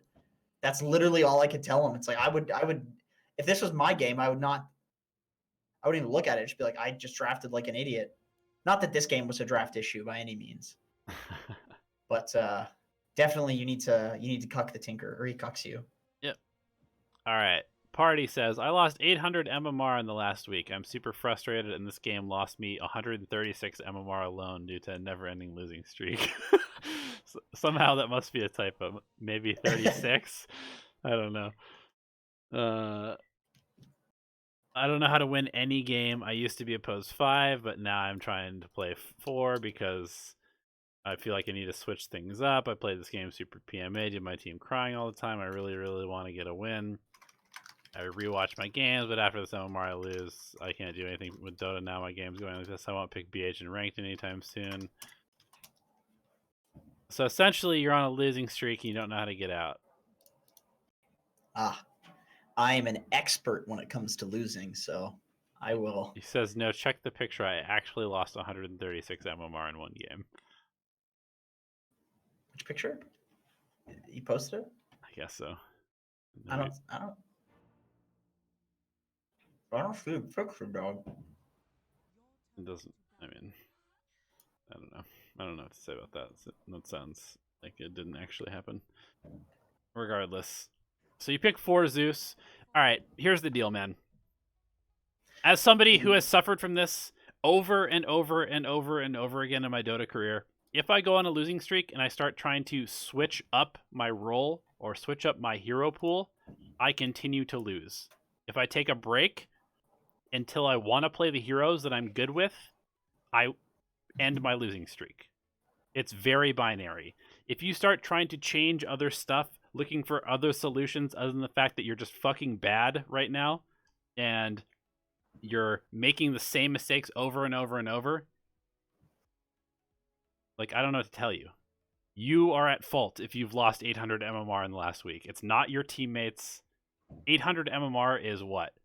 Well, let's say, okay, let's It could have say, started as your teammates. right, okay, It could have started as your that's teammates. exactly that's the bait. Yes. And I say this, my fucking heart goes out to you, man. I say Yes. this as somebody, and I know Donnie has experienced this. Yes. This is something we all go through. You play like 5 games and you play so well. You feel like you're playing at your total apex. I don't care what your MMR is. You feel like you're playing your best, and the games are unwinnable. Yep. Because statistically speaking, those games are going to happen. You know, you play thousands of games over your lifetime. You're going to get a string of 5 at least, Yep. where there was literally nothing that Miracle could have done. Yep. And then it becomes your fault. Yep. Then you start losing because all you're thinking about is getting back that MMR that was robbed from you because of a statistical anomaly, an atrocity that should never have happened to you in Yep. the first place, because it is so fundamentally unlikely that it could even possibly happen in that, small subset of games. But over your lifetime, it's going to happen eventually. And I gotta say, minimizing MMR loss in those periods is what will actually gain you the most over your entire lifetime of playing Dota and gaining MMR. It's like minimizing those binge losses. Yep. Because you're just going to slowly win. Like, okay, 25 this day, 25 the next day. Boom, you lose 800. And then 25, 25, 25. A few months later, you're back to where you're at, minus 800. If you lost 600, then you would be up when you finally get past that plateau. You would be up. That's all you have to aim for, is having the least amount of losses in those binge queues. At least that's what I aim for. Maybe this is a degenerate, addicted to Dota way of dealing with the problem, but No, I mean that's fairly legitimate in terms of solution. I think that, I mean, yeah, like we've all been there. we've all been there, and it's really just a matter of like just recognizing what's happening and being okay with losing the game sometimes. I think that's like the biggest realization, is that sometimes you just have to be okay with losing the game. And if you're not okay with taking losses, then you need to reset your mentality until you are okay with taking the game as a game. And sometimes you lose, even if you play incredibly well. Because I can honestly say that right now I've watched the first 2 minutes of this lane, and I think that you're playing like fucking dog shit.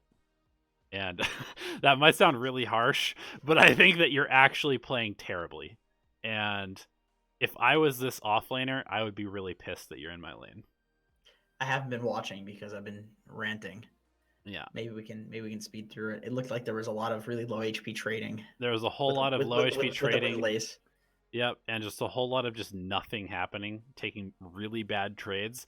And this is I say this because I recently, as in like 4 days ago, went through a period where I also lost about 250 MMR, and that used to be 800 MMR for me. It used to be 800, it used to be 1,000 MMR. It was only 250 because I've gotten way better at recognizing what's happening. But what was happening to me recently is I had several unwinnable games.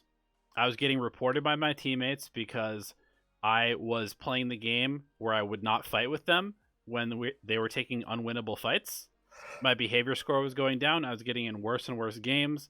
And after a while, I got to the point where I was still trying to play aggressively, even though I was literally, there's no point in me trying to play aggressively. Like, I'd be in a lane that I shouldn't be able to play aggressively in, and I'd be like, I'm just outplaying these guys because these guys are terrible. Because that was my mentality. And so I was taking bad trades. I was not doing normal supporting stuff. And as a result, we were just losing every single lane. I was dying like 14 times every single game for like 3 or 4 games in a row. And I was like, I never die this much. What the fuck am I doing? And I just realized, I was like, I'm playing like a moron because I am just on a losing streak and I'm letting it get to me. And I can see that's what's happening right now. I can see that you're just like, I am a Zeus. I'm supposed to bully this guy no matter what. And then you're just standing and trading with a Vengeful Spirit who's already wave terrored you. You can't win that trade. Like, just back up until you no longer have -4 armor, and then just lightning bolt him down until he's too scared to trade with you. You know how to do that. I know you do. because it's very logical, and you're a Divine 2 player. I'm 100% sure that you can recognize when this guy is weak and when he's strong, and you're just trading with him anyway because you're pissed. I do have to say, I don't think Zeus 4 is like a particularly good pick right now either. It's very weak in the lane. You guys are mega countered by the snakes. This hero like destroys both of yours. Yeah, I mean, if you are gonna pick this, you need to just basically go like 9 mangoes, and you just you just use all of your mangoes and get rid of all of the regen. I kind of agree with that, honestly. Like Basilius is very good as well. Yeah, but I mean, the way you play this hero is you play it like it's a Skywrath mage, and you literally just dump all of your mana pool into people until they have no regen, and then you come back to lane. You die and come back to lane. Like, that's basically how you play this hero as a 4 in the laning stage. You don't try and trade right clicks unless you absolutely... Holy shit, this guy doesn't have an oof. Okay, never mind, you're dead anyway. I was gonna say, you should die here. Yeah. I gotta say, as an offlaner myself, I almost always regret doing shit behind the tower because there's like no reason for it. If Agreed. The creeps, you don't have to run behind the tower and grab the creep wave ever, because if the creeps are in their tower or they like single pull, then it's gonna push out to you anyway. So you just run to the next creep wave. Like, you just took 300 damage from creeps for no reason. But this here, where you like let's say you aggro the creeps, that's always a problem. I almost never try to do that now because I don't know what the point would be of doing that. Yeah. And when it comes to like polls and like pull, pull, please. Well, bounty run, I guess. I suppose. Still, just pull first. Like, how you should pull, certainly. I don't think it's very likely that you can pressure this with the siege. Yeah, you're very one-track mind right now because you're on a losing streak where you just feel like you have to just bully everybody constantly. Like, that actually happens, is you just lose and lose and lose, and you're like, man, I just need, if I could just snowball the lane a little bit harder, we wouldn't lose this game. And so then you just go and... Party sound like that? I feel like he doesn't sound like that. He does. I feel like he sounds like this. He has a deep, sexy voice. Okay, well, let me rephrase. If I could just bully them a little bit harder, then there's no way we would lose these games. Even if my teammates were so trash, if I could just kill them one or two more times. You did like a nerd like spin on it. Come on, you can't do that. You're like trash. Like, he did it like that. You can't. Come on, you can't fucking flame our boy like that. If they were just bullied a little bit harder, then these garbage ass motherfuckers would just get so bullied. There you go. But we yeah, just went down like 10 viewers. What the fuck, ASMR stream? Anyway, I mean, yeah. Also, I guess I really need to put out this video on why you're stagnating, and the main reason is that you look for other outside things to change instead of just changing how you're approaching the game. And most of the time, it's because you're not resetting your mentality in between games. You're bored of the heroes that you're good at and winning with, and you want to try something new because you're like, whatever, I can just like play a game and win with Treant, like, but everybody's winning with Treant, so I'm gonna invent the next meta. And then you do that, and then you just lose 100 MMR, and then you just keep trying new heroes. You're like, wait, maybe I should go back and play Treant. And then you go back and you play one game of Treant, you win. And then you're like, okay, see, this is boring. I'm going to go invent the next meta. And then you play like 3 or 4 other heroes and you lose all those games. You're like, my teammates are terrible. I should be able to win these games. We're basically blaming all of this on tilt, which yes, I think is definitely your area of biggest improvement. That's always the first thing for me. It's like if I messed up a game because like my attitude is bad, that's the first thing that I try to fix because it's got the largest impact. Yeah. No point in focusing on anything else until that's solved. Yep. And I actually agree with a lot of the stuff that was posted in chat. I think Christoph said he really likes going and playing another game, particularly like a PvE game. I actually play Cuphead. That's the game that I'm playing right now. Nice. It's like very hard, like Dota. So it definitely gives me like the dopamine rush when I like kill bosses and stuff.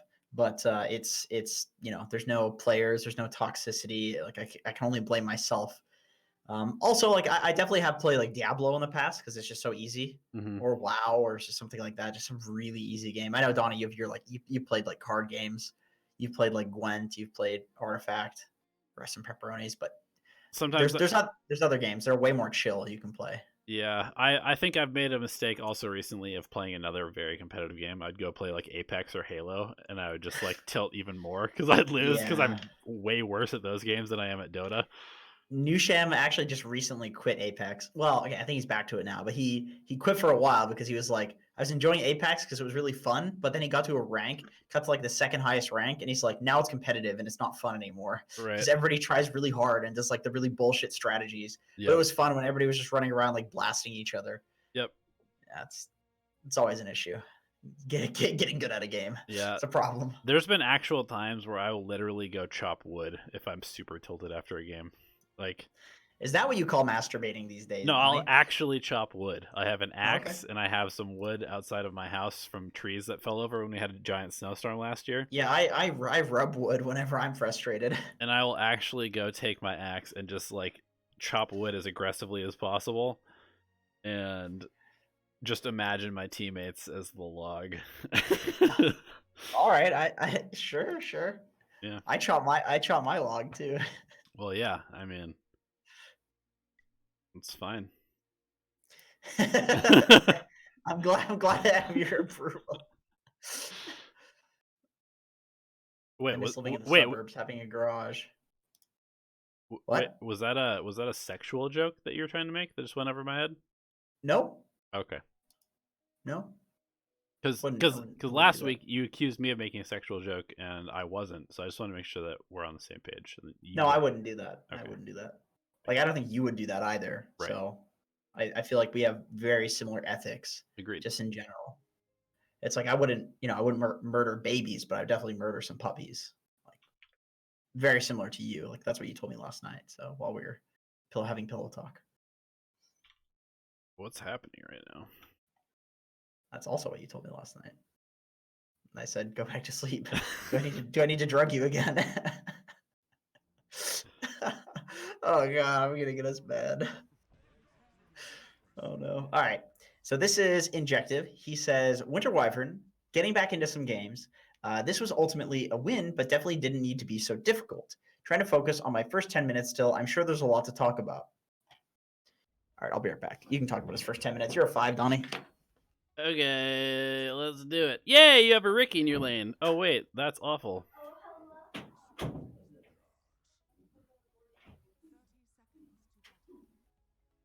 Well, walking out to the lane seems fine. Chilling, waiting, chilling, waiting. You're against an ogre and a pugna. So Ricky is your laning partner. Alright, so you see the pugna has a blightstone for some reason. And that the ogre has an oov. So right off the bat, you should say neither of them have enough regen to be in this lane. And so we're just going to be very aggressive in cutting through the regen as quickly as possible. I don't agree with Splinter Blast at level 1 most of the time. I think it's okay because they're pushing the lane into you. At the same time,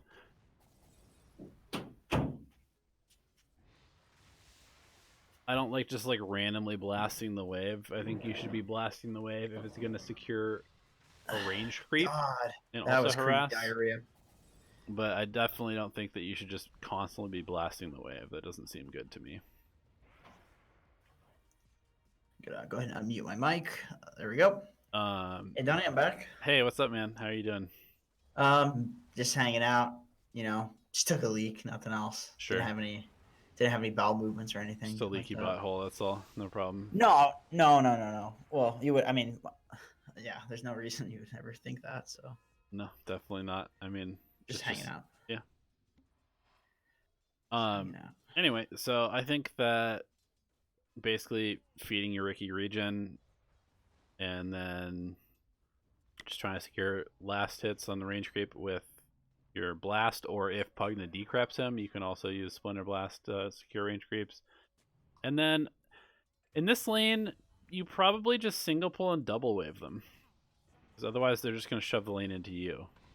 This is not a lane that you guys are going to out harass them probably, unless you have creep advantage. And so yeah, Ricky really sucks dick at laning. yeah, so I think you just single pull and double wave them over and over and over, and just accept that they're going to get farm and you're going to get farm, and then they're probably going to take too much damage and you'll eventually kill them because they showed up to lane with no regen. But sitting into your tower constantly and just like splinter blasting the wave off of cooldown, using all of your resources to do basically nothing, does not seem like a good use of your time. You don't really like using the level 1 Splinter Blast, really, other than like for securing range creeps. You really want to be using your Q and then pulling most of the time. Yep. Your W is really just like secure range creeps and push the lane out so you can push, or so you can pull. But if you're spamming it, it's quite mana intensive at level 1. It's actually incredibly inefficient at level 1. Yeah. It used to be way better. They nerfed it. I like that you stacked and pulled though. I do like this. This guy's got to be kind of careful. Don't go over here. Don't go over here. I feel like this is just one of those lanes where you just have no business trying to out harass or lane against them. You should just be pulling, stacking, pulling, shoving the lane, stacking, pulling. Like, just don't even bother. If your Ricky feeds, let him feed. It's not your job to make sure that this guy stays alive, because he should be able to stay alive by just not being a complete moron. I think you can queue them. You can definitely queue them. Yeah, you can queue them off cooldown, sure, but if you don't have queue up, you should just not go over here and try and trade with them. Oh, he should have pulled. Get that pull, dog. The lane was pushing. Yeah, you're just constantly using your W. Now we can't. Now we can't farm. Now Ricky can't farm there. Well, I don't know where the fuck the enemies went. Oh, they're there. They're trying to kill you. This is fine. See, you have creep advantage, so like that's an okay thing to do. But unless you have creep advantage, I don't know. I mean, still, Ricky's not farming at all while the lane is like this. It's really awkward. I think.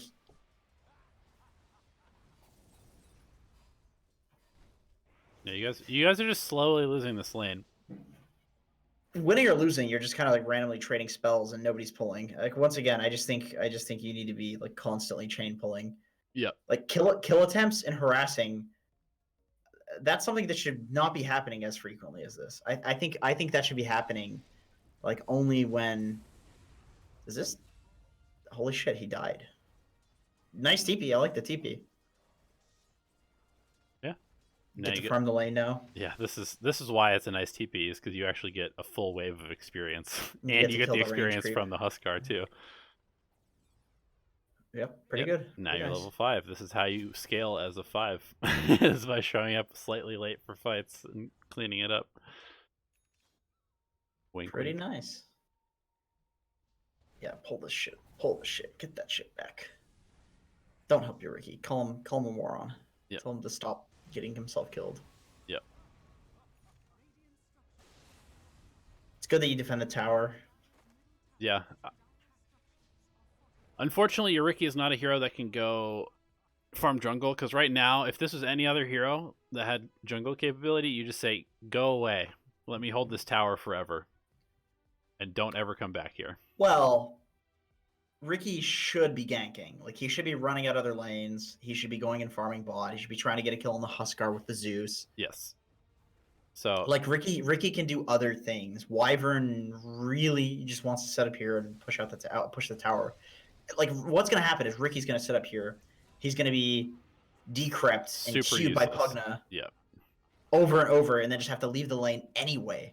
Yep. So it's like, well, what the hell are you doing there? If you're just going to be forced to leave the lane anyway within like 5 seconds, why not just leave in the first place? Except have your resources and don't risk getting killed. Yep. Let the Wyvern just depush the lane incessantly.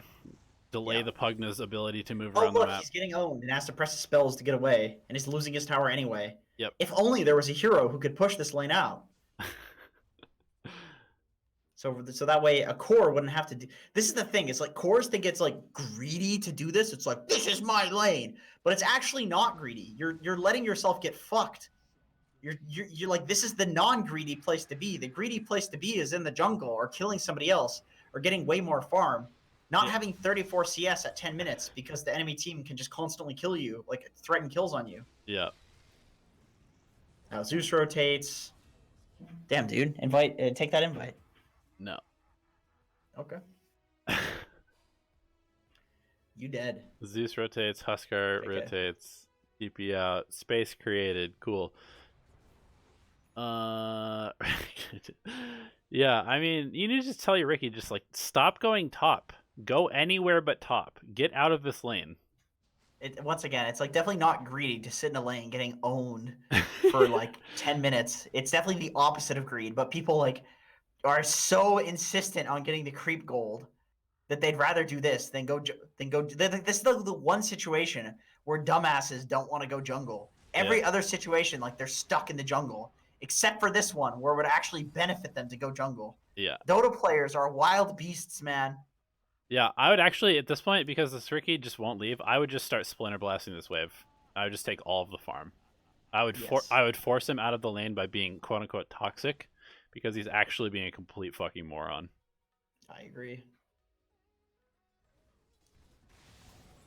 Pulling and like laning as a duo at 12 minutes is not remotely good. Yeah, I would frank. almost try and bait him into dying so he stops coming up here. Or leave, or just leave. Like let him fuck himself up here. Yeah. And go bot. Yeah, just go bot. That's the only place to go. You can't go mid. I mean, what's gonna really happen there? It's like a 2-foot lane. Yeah. Just go bot and fight with your Pango and your Witch Doctor. Yep. Yeah, I actually now that Ricky's roaming, you can go top. Now that's fine to do. Yes. You can also outpush mid. Outpushing mid's not bad. I would kind of just follow around the Funny enough, Pugna. Ricky's there again. Just kind of follow around the Pugna, actually, and just like make sure you can't just freely blast your towers by keeping the creep wave too far away from them. Yeah, that's fine. But yeah, you can see as soon as Pugna's freed up to move, you guys just immediately lose all of your map control. I would say your job now is to just sit in a lane. Just sit in a lane and push. Yep. Make space. This hero's like a Treant Protector. Yep. Well, it can be played like that.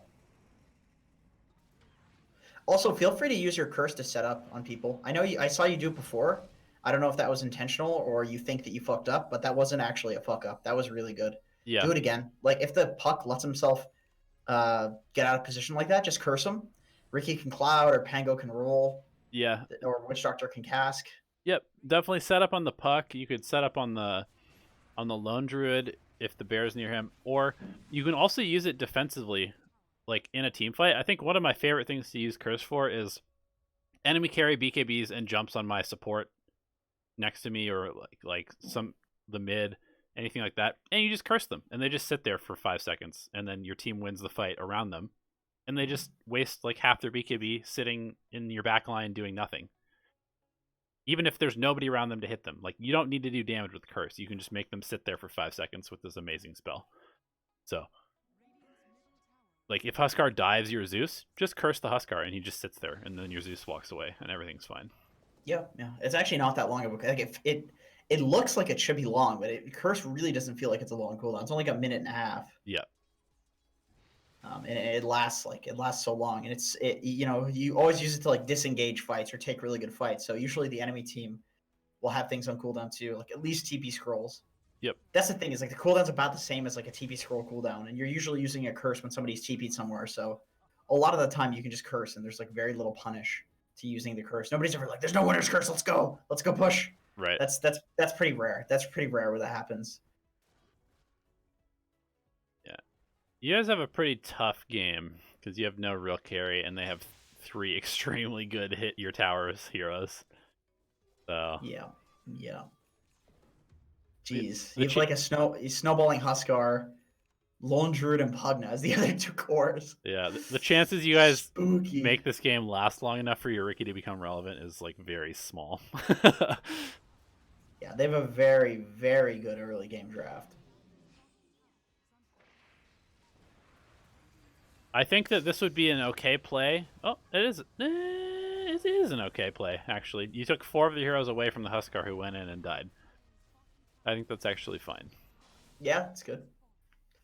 I agree. But yeah, I mean, your goal at this point is basically just to keep the waves as far away from your high ground as possible, and hope that your Riki eventually has enough farm to carry the game. I would definitely not look to fight ever. Like literally never take fights. Yeah, your job is to sit in side lanes, making as much space as possible. Yeah. Like this is surely like a Treant Protector playstyle game. Yeah. And I haven't seen you doing that very much in this game. So I would say that's like the biggest improvement is that when you're in these situations where you just want to like go late and you don't want to deal with their snowballing bullshit, you don't sit in the lane that they're in. You force them somewhere else and then go to the lane that they're in once they have to split to deal with you. This is good. Yep. Like they're split because they're bad and they fucked up, but you can force that by split pushing a side lane. Yep. 100% of the time. Yep. Yeah. That's good. Keep the lane. Keep the lane. Look at the gold lead. Keep the lane. It's good. Yep. But Yeah. you need to be in control of the delay. Like you don't want it to have to be okay. Is this Pugna gonna step out of position because he's bad? Right. What if he's just good? just blast the wave. Just blast the wave. Just keep blasting the wave. Every single time you see a creep wave, just blast the wave. I don't I don't think you should be mid though. I think you should be in a side lane. It's way more of a commitment for them to deal with you in a side lane. I think pushing the mid lane is almost exclusively the job of somebody that wants to like fight. Yep. Not like a split push hero. Split push heroes only split push side lanes. Nature's Prophets do not TP mid to push mid ever. Yeah, or somebody that's trying to farm the triangle. Like your super weak carry that's farming the triangle can also come out and just like get the creeps off the tower in the mid lane. It's the closest lane. It's the easiest lane to get to. Yep. So it doesn't need to be the hero that wants to be in the dangerous position split pushing because it's easy to get to. You want to be in the hard places to get to. Yep. All right. Next replay. Oh, actually, I wanted to show...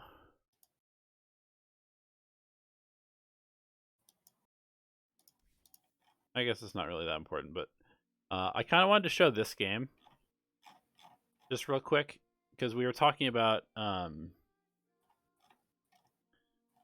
to deal with like a really terrible lane that you just like can't pressure. And this game was a very good example of how sometimes you need to just like leave your person who's being dumb to just feed and just go do something else to like shake up how the laning stage is going. Is this your game? Yeah. So I'm playing 5 Lion, which I know that you hate. And we had a last pick safe lane Alchemist. So our lane was Lion Alchemist, which is just unplayable. And unsurprisingly, it does not go well. We are against a... What are we against? I think it was like Ogre Puck, something like that. And our Tusk left bottom to let an Ursa solo lane against Timber, which is also not good. So as soon as Tusk came up here, they were tri-laning. So it was it was Mirana, Puck, Ogre against Alchemist, Lion, and a Tusk, which is just completely unplayable. And so I said, all right, this lane's not happening, and we can't leave our Timbersaw against Ursa alone. Why is Alk fighting?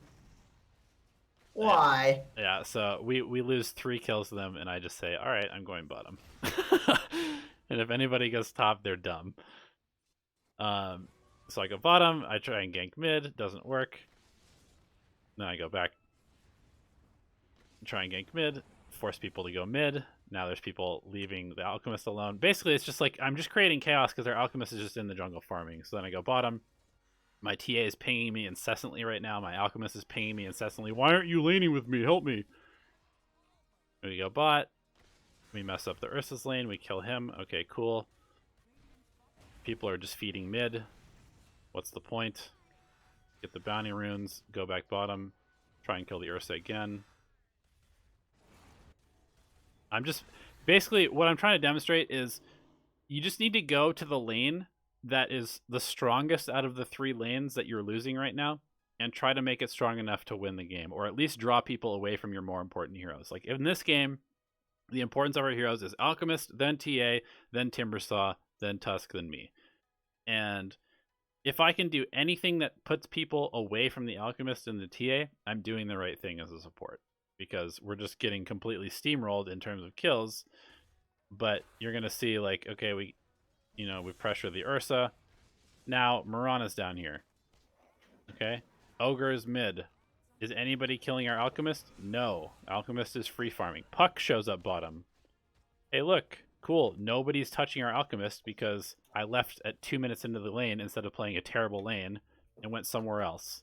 And now Alchemist actually comes back into the game, and we ended up winning this game pretty easily. Highly varied behavior score, eh? Yeah.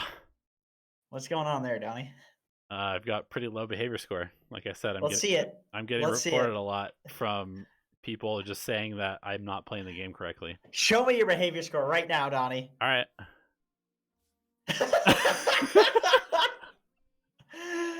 Oh.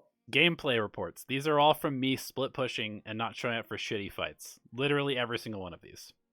Not communication, just my teammates thinking that I'm shit. I don't know what else to say. Immortals. Oh, where are you? Who are you in this? This, oh no, this isn't you. This is Massley. This is our next replay. I gotta go for 1 sec. I'm gonna start the replay and then I have to call Cat back. Donnie's in the doghouse. He's in trouble. If this replay is too old, this can work. Oh no, this is Lifestealer. I've been trying to work on laning the past few days, which I think I've improved a lot, but I want to know how to play around your team when playing position 1. I am Divine 3, basically 5k. I'm at this MMR where a lot of people fight during games, and I run into problems where I could keep farming because I can't go to the fight, or I could go to the fight and maybe win the fight. I can maybe also split push or whatever, etc. Then, because we have lost a lot of fights, we end up losing because I can't make it. I cannot make up my mind about coming to fights or not, or farming too much. I feel like my decision-making costs me a lot of games. As I pause one, any help will be appreciated. Okay. Well, let's see. We're on the Bloodseeker because Donnie is AFK. So let me say, Bloodseeker starting item seem pretty good. That's not you, though, so, but, we can't see anybody else, so let's see. Who are you? We're looking at Lifestealer. Okay, let me see. Okay, so I can't see you on the map yet. Oh, there you are. Okay, good. Oh, you're back, Donnie. Non-toxic player here. No. That's not what your behavior score tells me. Yeah, non-toxic player here. No. Yep. Okay. So you're against a Legion. You're against a Zeus, possibly Tiny, possibly Snapfire. What the hell is this draft? I feel like Oov's a good starting item. At least you probably want to build one quickly.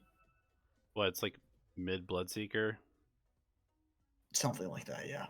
Mid Tiny, maybe? Mid Tiny? Oh, mid Bloodseeker. Mid Bloodseeker, carry Tiny. Yeah, the what's it called? The stick doesn't do anything against Legion, and for Zeus is not going to be spamming like arc lightnings on you. It's just the W that he spams, which I guess this guy is using his spells, which is weird against a Lifestealer. I would say Oov is probably the play. Oov and just like a bunch of regen. You just farm. That's it. You didn't get Oov because Ogre said that he would. It's so good on Lifestealer. I think this guy shouldn't get an Oov. He should just get a shitload of regen. I'm surprised this guy died to you, but the great thing about this hero with the Oov is you just run somebody down and they can't trade with you.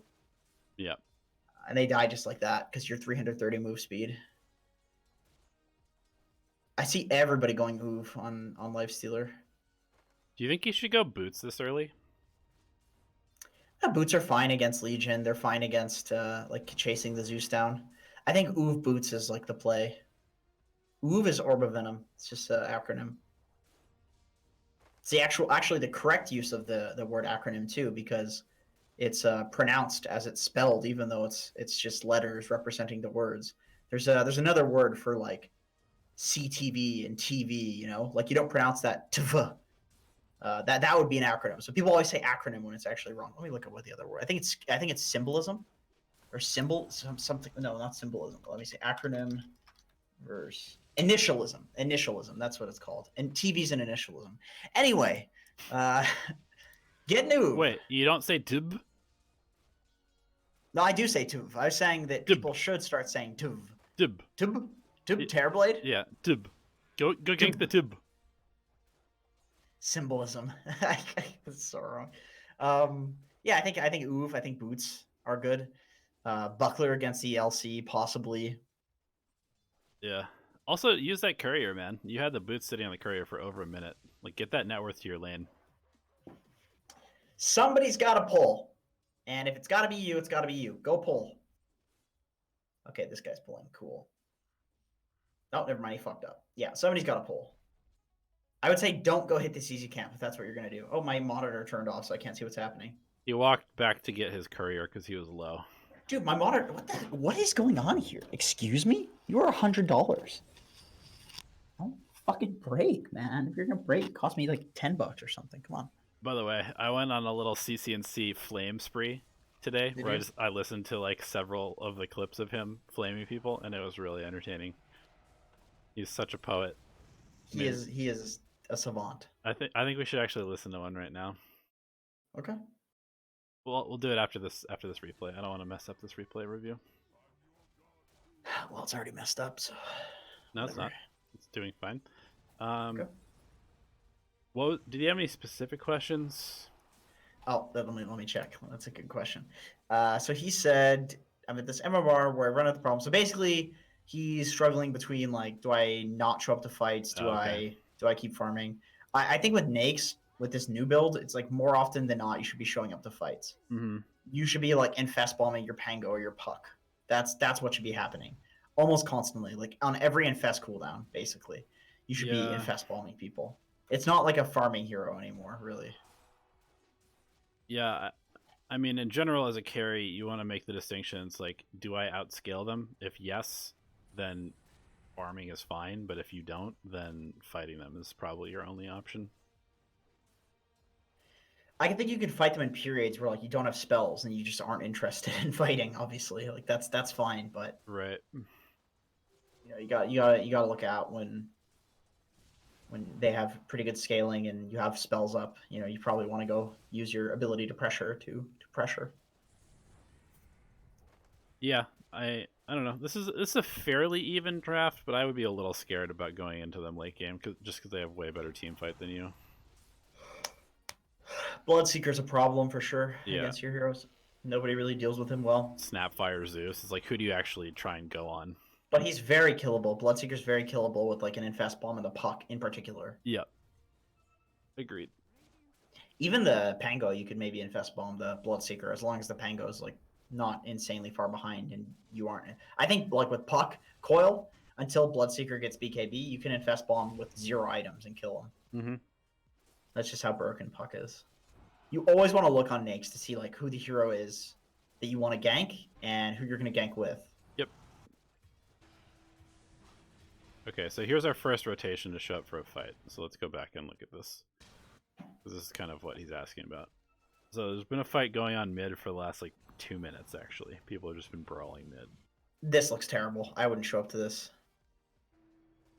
Yeah, Puck's already dead. Snapfire's respawning. The most you're going to get from this is a kill after the fact. Yep. Like when you first moved your camera, it looked terrible. It looked like there was 3 heroes about to get caught with the Bloodseeker silence. Everybody was at like 20% HP, so Bloodseeker's going to run. And now you're stuck mid, which is like, now what the fuck am I going to do here as a Nakes?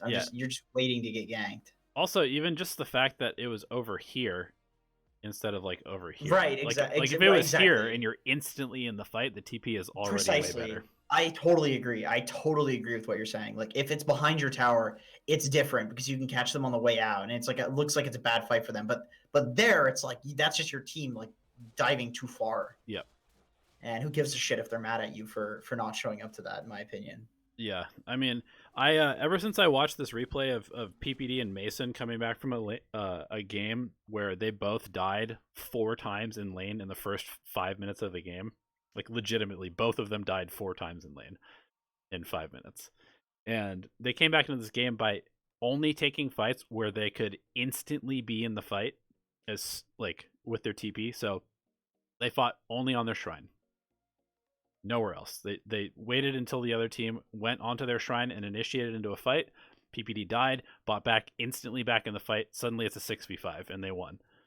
And it was basically just like that's what you look for as a carry pretty much, is like, can I instantaneously be in this fight? And if the answer is no, then it's probably not a good reason to go to the fight. Agreed. Nice arcane ring. Legit. Great on your hero. Good item on Nyx. Definitely want to give that to somebody ASAP. You want to like send the courier. Oh, that's a good item on Nyx. Not bad, not bad. Send that courier out. Give that to somebody else for sure. Yeah. Also, this isn't great for you. Don't go to this lane. Like, once you get bolted twice, just get the fuck out of there and go farm ancients or something. Yeah, definitely be greedy. Ancients are nice on Nyx because they have so much HP. Super nice. Yeah, the unfortunate thing about you being down here is it, like, forces the ogre here, and then this just happens. Like, they kill somebody on the other side of the map, and then Bloodseeker just TP Shrine. I don't think Nyx is the same hero that he was before. Yeah. Where you can just like sit in a lane and posture there and farm a Radiance. Like, you're not farming a Radiance anymore. You want to like look to be active, or if you're not being active, you still kind of be active by like farming on the enemy side of the map near your team so you can contribute. Yeah, I want to be really clear about something right here because I think that people kind of misunderstand this pretty heavily. Your ogre and your Rubik dying is your fault. Like 100%, because you're down here when you shouldn't be down here. So you get dueled, Rubik comes over, and then Rubik dies because you were here. Sorry. This is one of those situations where you should just sack the tower. Yeah. Like, you're being greedy and trying to keep the tower, but you guys aren't strong enough or far ahead enough, or you don't have the heroes to just sit in front of your towers and hold them like that against a team that you just like fed in a fight. It's just asking too much right now. So that's that. I see that situation a lot where it's like, okay, I want to hold this tower. You need to sack it. I guarantee you, if RTC's in this game, he just waits for the enemies to push the tower, and then he farms the lane after they leave, or he goes and farms the triangle. Yep. And just leaves that area of the map completely. Like, sometimes you have to give up an area of the map because the enemy team has earned it, and you're basically banking on massively outskilling them to try to take an area back that they've earned. You know, it's like they. Oh boy. Oh, not bad. Like, they have a 3k gold lead, right? They want to run at that tower and take it. It's theirs. You hope to God they don't go take it. But, like, you need to, this is like the PPD situation that Donnie was talking about. The fights you need to take need to be really good. The farther and farther behind you are, the better your fights need to be in order to win them. Yep. And you basically took that bot fight, which snowballed the game. And I don't think the game needed to snowball like that. I think you just need to not be bot. You need to sack the tower. That's not even like a showing up to a fight or not showing up to a fight thing. That's like, you just needed to sack the tower because you guys are behind, and that's okay. Like, the map doesn't. You don't need to lose so much to not lose areas of the map anymore because there are outposts. So you're never really going to lose that much of the map. Worst case, I should say. Like, your worst case scenario is not really that bad. Yep. I also am seeing, so this is another thing. Like, I know you said you want to play with your team because you're a lifestealer, and lifestealer kind of plays with his team, but do it within reason. Like, either not standing in lanes farming like that. Yeah, that's play with your team job or Puck's job. Play with your team if you're ganking with Infest Bomb. Otherwise, play on the opposite side of the map from your team. You're still a carry at the end of the day. You still want to get as much experience as possible.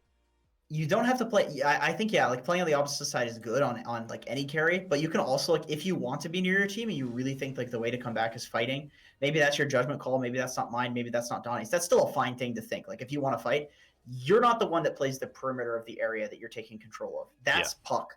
That's Rubik. You have these heroes who can, like, lane of creeps is dead. You know, why sit there on a guy that's like you have to hit 50 fucking times to kill the wave. It's pathetic. Any moron with a keyboard and a mouse, they'd be playing with a joystick. They're going to kill you in the amount of time it takes you to clear the wave. But you know what Rubik can't do? You know what Puck can't do? Take Ancients. Yep. Take an Ursa creep that has 1,300 HP because they don't have percentage lifesteal and damage. So Your job is to play behind your team or to Right. play really far away from them using their space on the map. You're basically playing like an offlaner or a mid in a lot of these situations, and it's getting you killed. Be greedier. Yeah. Let your team die. Be greedier. Be the one that's. It's not even like greedy. Your team's not even gonna die if they're good. Like Pango can push waves, Rubik can push waves, Puck can push waves, Ogre can even throw an ignite on the wave and it'll push. Yep. You're actually the worst hero. Yeah, actually the worst hero at pushing waves. Pushing the wave. Yeah, that's funny. There is no hero worse than you on your team pushing waves, so don't push waves, basically. Yep. This is good. This is fine. Yeah, this is good stuff. It's just in those small moments where you make the mistakes. I know you're an immortal player. Well, okay, you're divine, but you're playing in an immortal game. You can make 3 or 4 of those mistakes in an immortal game. You lose. Archon, keep making the mistakes. It's not gonna matter. You just win one fight, you know. But when you get this high rated, you can't die 3 or 4 times as snakes. You actually can't, because the enemy team will take a lead and they won't give it back to you if they're good. Yep. If they don't like supremely mess up. So I say this to you as somebody who knows as a divine player that you can obviously get immortal. You're so close, and that's all you need to hear. I said that to Ellie the other day. She was like, I really want to get 6K. She's like 5.9K. She's always been so close. And I was like, I can't like motivate you to get 6K. I can't give you a motivational speech and you get 6K because you just have to get good. You just have to actually be good at the game. It's not one of these things where you can just feel better about it and then you'll get 6K. If you're not doing the things that are making you good, it's not going to work. Right. You have a very literal metric that shows you whether or not you're good, whether or not you're improving. So all you can do is try to play as perfectly as possible, try to fix your mistakes, and that's about it, you know? Yep. I did want to highlight this last thing before we call it. Because this is what you want to be doing, right? You go to an area where you see action potentially happening, but you don't just go there and show. You just farm a creep camp near an area where you can contribute to a fight if it happens, if the Legion Commander overextends. I like that. I Yep. like this a lot. And then still, you're not even showing. You let the Legion Commander commit. Then you wait for the Pangolier to get here. Then you wait for the Rubik to get here. See? Perfect. You're waiting. You're not showing. This is excellent. And then as soon as the Rubik gets here, as soon as everybody else commits, then you go in. This is how you win fights when you're behind. Well, I gotta say, there is one commonality between all the deaths we've seen in this replay. The person that shows on the wave dies. Yep. That's Dota. Yep. If you are showing on the wave, you are giving the enemy team information where they had nothing. They are going to, of course, act on one little piece of information when they had 0. If you're the only person showing on the map, I guarantee you in a high-rated game like this, within seconds you will be dead. Yep. Which is why, if you watch pros, I just did a video about this for GameFlip. I don't know if they posted it on their site yet, but basically it's just showing LGD. An Ember Spear walks up to a wave, he runs in, he presses Flame Guard, he Sleight of Fist, he Remnants it, and then immediately Remnants out. And it's like, he's gone. Right. And the enemy team was right there, a fraction of a second away from killing him. But they couldn't, because he understood that the better the Dota player you're playing against, the quicker they're going to kill you there. Right. He understands the wave has to die instantaneously, otherwise it can't happen. Right. And that's even on Ember. That's on a hero whose job, just like a Puck or a Rubik, like we talked about, whose job it is to push out the lane. He still does it quickly. On Nakes, it's not even about pushing it out quickly. It's about never even doing it in the first place, unless they have no way of killing a Nakes. Look at the Pango. What in God's name is going on with Pangolier? He looks so silly.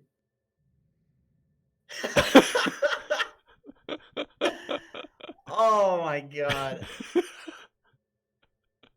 Guys, I swear to God, I'm a person, not an armadillo. That's funny. Sir, you appear to just be a shell.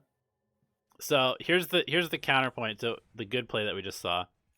Now there's nobody committing forward. Nobody's overextended, and you guys are all here, so you feel forced to make a play. So you run at this Bloodseeker, and this is getting into dangerous territory where you are about to throw the game, because you're very far away from your tower. You guys are not setting each other up to make good plays. You're running into no vision, and if you lose a fight here, they just take your Rex because you're right outside of your base. So This is the exact opposite of the good play that you just made. And I just want to point out the contrast between these and how poorly this goes versus how well the last one went. Oh, your whole team's getting baited into a bad fight because you overextended. What a surprise. It's almost like I could see this one coming. Pango's like rolling his way with his ghost armor. There he goes again. There he goes. This guy thinks he's playing Mario Kart or something. God. Dude, Pango's just a wheel, man. Oh, there we go. Now he's got his tail with a sword out. It's good stuff. That's gotta hurt, man. Dragging that air, that's a sensitive area. What? Oh, he's naked! He's naked! Yo, he's ripped, but that's a long neck. He's got to work on his posture, man. That's some nerd posture right there. All right, guys. Nice pecs, though. On that note, we're going to end the replay review here. Thank you guys for tuning in. Thanks to all our patrons for the replays to review. If you want replays of your own reviewed every single week, go to patreon.com/DotaAlchemy. The link is in the description below.